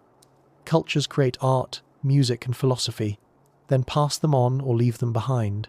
Humanity itself feels like a drama, filled with triumph and tragedy, hope and despair. If Earth is a stage, then we are the actors, given freedom to play our parts without knowing the ending. And like actors, we sense that the performance is larger than ourselves, that we are part of a story unfolding before unseen eyes, or perhaps before no eyes at all, save our own. The garden and the stage are not opposites but complements. A garden gives the nourishment that makes performance possible. A stage provides the meaning that makes growth worthwhile. Perhaps Earth is both first a garden, offering life the conditions to thrive, then a stage, offering consciousness the conditions to ask questions about why it thrives at all. The balance of placement allows for both roles. Earth nurtures and Earth challenges. Earth shelters and Earth tests. This duality raises the possibility that the purpose of placement is not only survival, but awareness. A garden without a stage is static, lush but without meaning. A stage without a garden is barren, a theatre with no actors. But together, they create the conditions for both flourishing and storytelling, for existence and reflection. Earth, then, is not just about life, but about life that knows it is alive, life that wonders about itself, life that asks whether the planet it inhabits was placed here with intention. What if the garden is meant to feed the actors, and the stage is meant to reveal the play? In that sense, we are both cared for and challenged, both protected and exposed. The storms, the extinctions, the fragility of placement are part of the performance, shaping the story. The abundance of food, water and air are part of the care, sustaining the actors long enough to continue. Both are necessary. Without one, there is no continuity. Without the other, there is no meaning. And so, the question of whether Earth is a garden or a stage may not have a single answer. It may instead be a mirror, reflecting our own perception. When we are at peace, surrounded by the beauty of forests or oceans, Earth feels like a garden, gentle and nurturing. When we are faced with struggle with the rise and fall of civilizations, Earth feels like a stage, dramatic and testing. Both views are true, both held within the same placement. Earth is not one or the other. It is both, and it is more. Perhaps the true wonder is that Earth allows us to hold both views at once. It allows us to feel sheltered and challenged, loved and tested.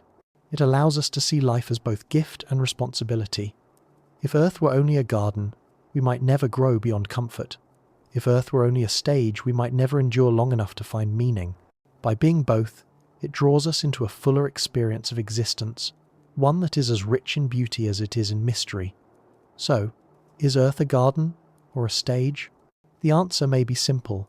It is whichever we need it to be in the moment we ask. To a child marveling at a butterfly, it is a garden.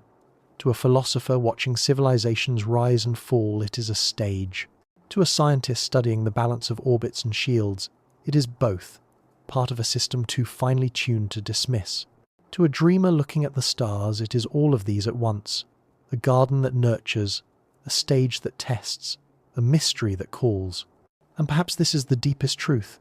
Earth was placed not only in the perfect spot, but in a spot that could hold more than one meaning. It is a sanctuary and a theatre, a cradle and a proving ground. It is both the place where we live and the place where we learn what living means. Whether by chance or by intention, That duality is the gift.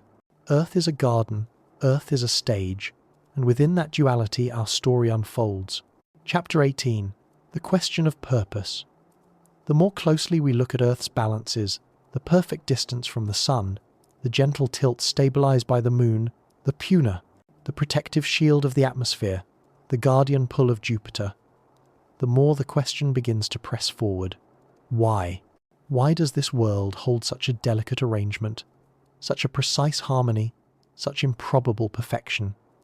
It is one thing to describe how it all works, to trace the science of orbits and gases and gravities, but another question lingers quietly, one that science alone does not answer.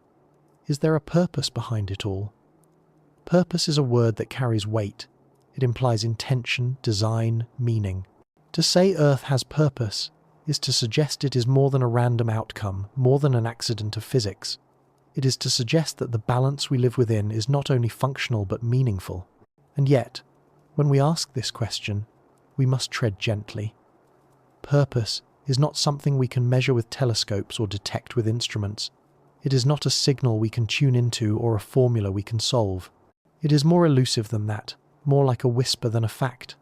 For some, the purpose of Earth is simple: to host life.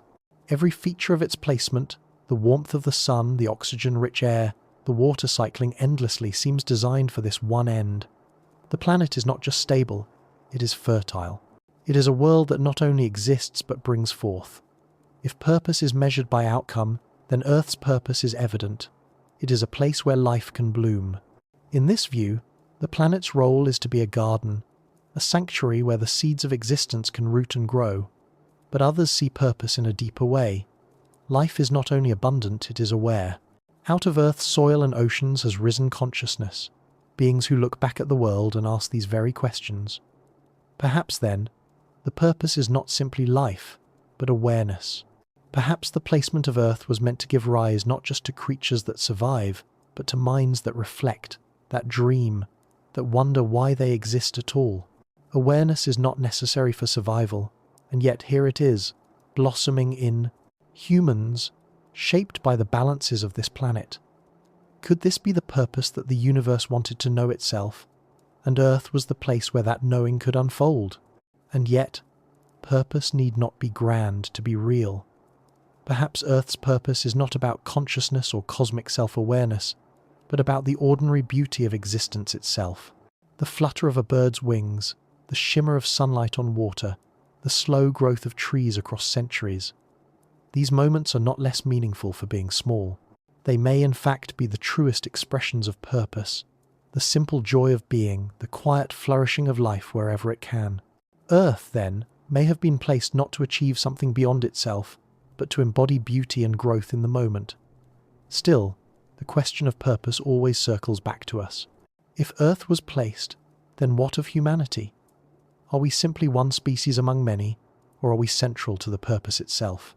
Some traditions say we are the stewards of this world, entrusted with care, meant to protect the balance we inherited. Others say we are students, meant to learn from the fragility of placement, to grow in wisdom and humility. Still others wonder if we are simply one chapter in a longer story, temporary participants in a drama that will continue long after we are gone. Purpose, in this sense, may not be singular but layered, part garden, part stage, part school, part sanctuary. It is also possible that the question of purpose is itself the purpose, that the act of asking, of wondering, of seeking meaning, is what Earth was meant to produce. A world placed so carefully that life could ask, why, may be the answer in itself. Purpose may not be a destination but a process, not an answer but a question that never fully resolves. In this way, every moment of reflection, every gaze at the stars, every quiet wondering is a fulfillment of the planet's role. Earth is placed not to deliver certainty, but to invite wonder. There is humility in recognizing that purpose may not be knowable. We may be part of a story too large to see, too vast to grasp.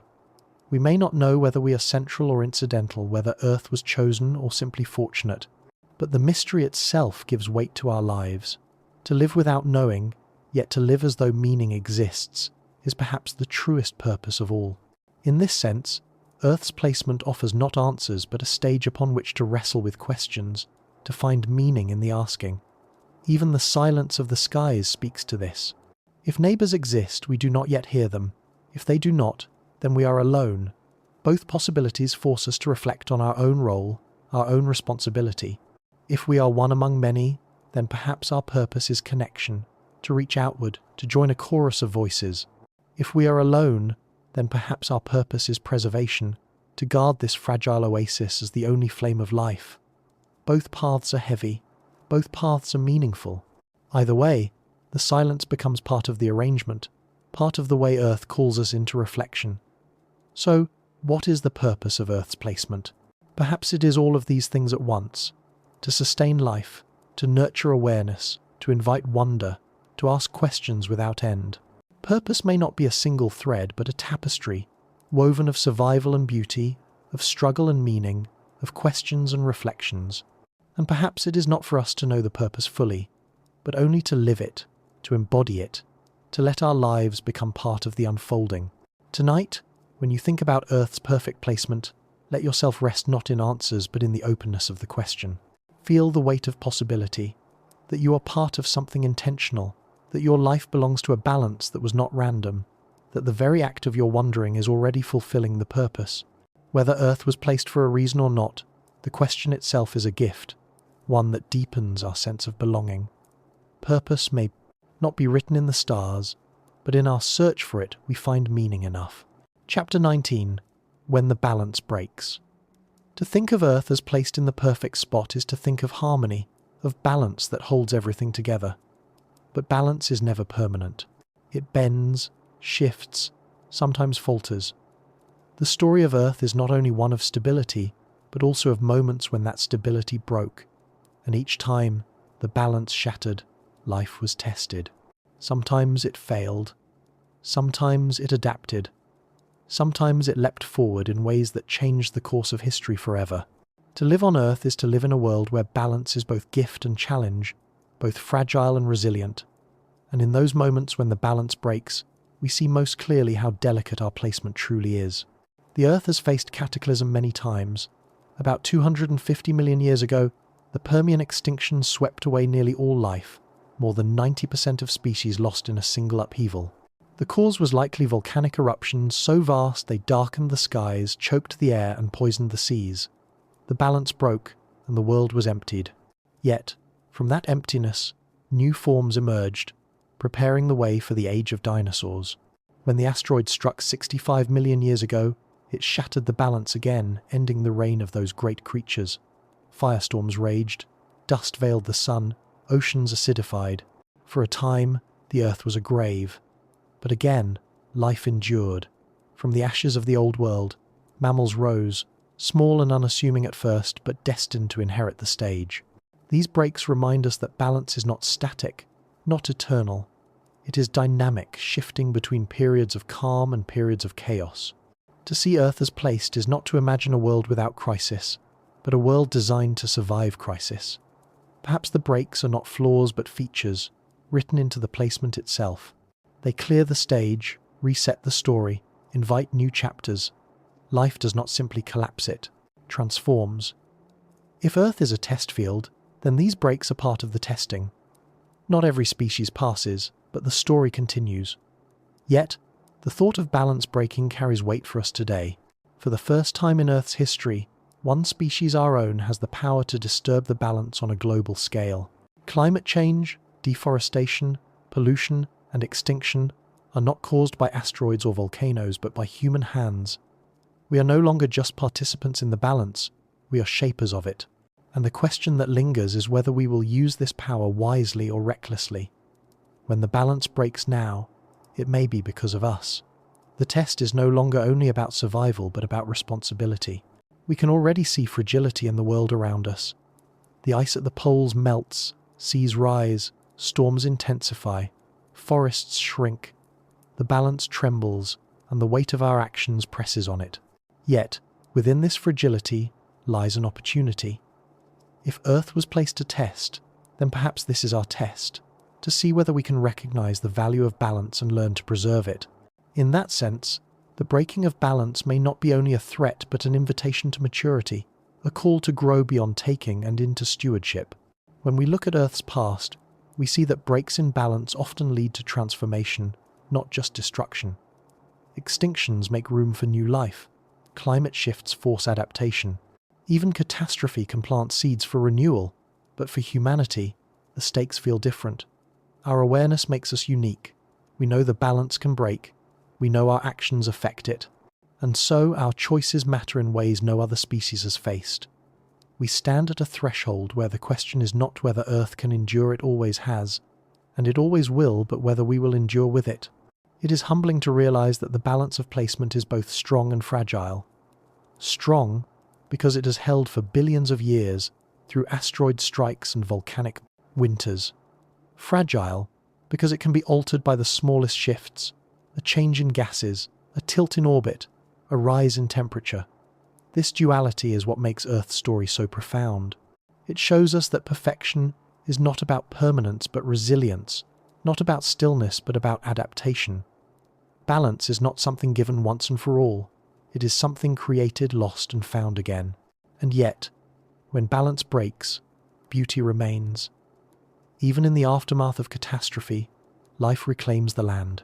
Forests grow over ash, coral reefs rebuild after bleaching, new species rise where old ones fell. The resilience of Earth is a quiet reminder that fragility is not weakness. Fragility is part of the dance, part of the rhythm of change. Perhaps the placement was never meant to prevent breaks, but to ensure that from every break, something new could emerge. This idea offers comfort. If Earth was placed with purpose, then breaks in balance are not failures of that purpose but expressions of it. The point may not be to preserve a single version of life forever, but to allow life to unfold in endless variations. From this perspective, even our current challenges may one day be seen not as an end but as another turning point. Perhaps humanity will learn to restore the balance, or perhaps we will falter and give way to something new. Either way, the placement continues, the story continues, the stage remains open. For us, living in this fragile moment, the breaking of balance is both a warning and a gift. It reminds us of how precious Earth's harmony is, how easily it can be disturbed, how vital it is to care for it. It also reminds us that nothing is static, that change is inevitable, that survival requires adaptation. To see Earth as placed is to see it not as unchanging but as alive, dynamic, resilient. Balance breaks, but balance also returns, reshaped, renewed. So when you think of Earth as placed in the perfect spot, remember too that perfection does not mean permanence. The balance can break, and it will. But in the breaking, new stories begin, new forms rise, new questions emerge. The fragility of balance is not something to fear, but something to honor. It is what makes life precious, what makes time meaningful, what makes our choices matter. To live here is to live within that fragility, to know that placement is not a guarantee but a gift, and when the balance breaks, it is not the end, but the next step in the unfolding of the story. Chapter 20. Reflection Beyond Placement. As we come to the quiet end of this journey, the thought of Earth's placement lingers like a soft echo. We have wandered through the balances that shape this planet, the warmth of the sun, the shelter of the sky, the steadying hand of the moon, the protection of Jupiter, the fragile cycles of climate, the leaps of life. Again and again we have asked the same question. Was Earth placed here on purpose? And now, after all the wondering, the reflection deepens. Perhaps the answer is less important than the act of asking. Perhaps the purpose of placement is not in certainty, but in the questions it stirs within us. To think of Earth as placed is to see it as more than a rock circling a star. It is to see it as a sanctuary, a stage, a test field, a garden. It is to see the world as holding meaning beyond survival, as being part of a story larger than we can measure. Whether that story was written by chance or by design, whether it was crafted by intention or by the slow work of physics, it is a story we inhabit.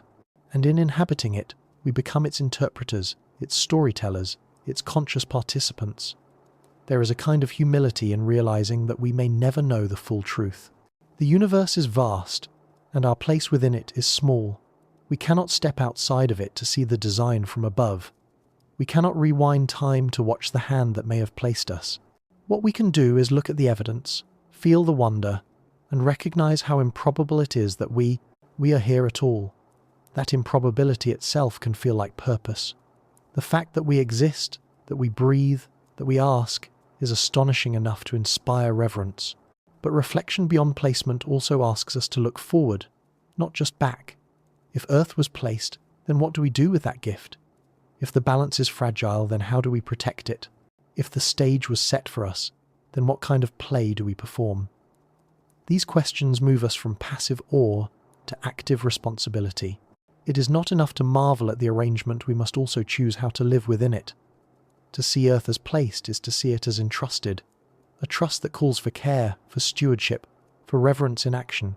And perhaps this is the truest reflection, that placement is not only about Earth but about us. The planet provides conditions, but what we make of them is part of the unfolding. Placement is the backdrop, humanity is the response. Whether we protect or destroy, create or squander, connect or divide, our choices ripple outward into the story.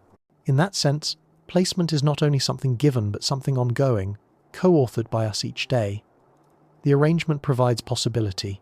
We provide meaning. There is also something deeper in reflecting beyond placement.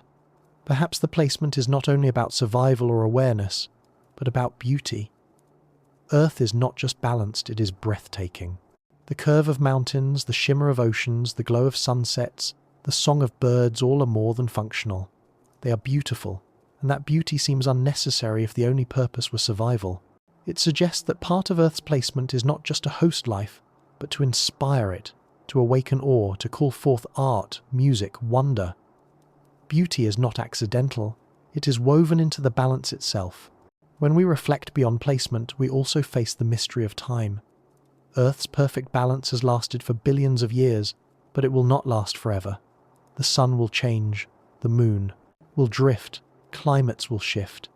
Our placement is temporary, a window of grace, and within that window we are invited to live, to wonder, to create. Fragility does not diminish placement, it makes it more precious. To know that it will end is to cherish it more deeply now. Every breath, every sunrise, every moment of reflection is part of a gift that will not repeat.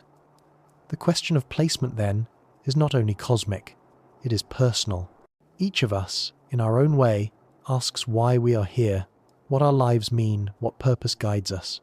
Earth's placement mirrors our own, improbable, fragile, temporary, and yet filled with possibility. To reflect on the planet's placement is to reflect on our own. Just as Earth holds its balance between chaos and harmony, so do we. Just as Earth may or may not have a purpose written into it, so do our lives. And just as Earth's meaning may lie not in certainty but in wonder, so may ours. So, perhaps the true gift of Earth's placement is not the answer to why it is here, but the invitation it offers us to live with meaning, to see our world as a garden and treat it with care, to see it as a stage and live our lives as stories worth telling, to see it as a test field and learn through our struggles, to see it as a sanctuary and find peace within it. Each reflection is valid, each perspective part of the whole. Placement is not a single truth but a tapestry of meanings, woven by both the world and by us.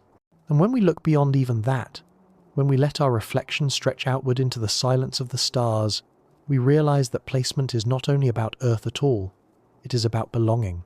Whether we are alone or among countless neighbors, whether Earth is rare or common, whether its balance was designed or accidental, the truth is that we belong here.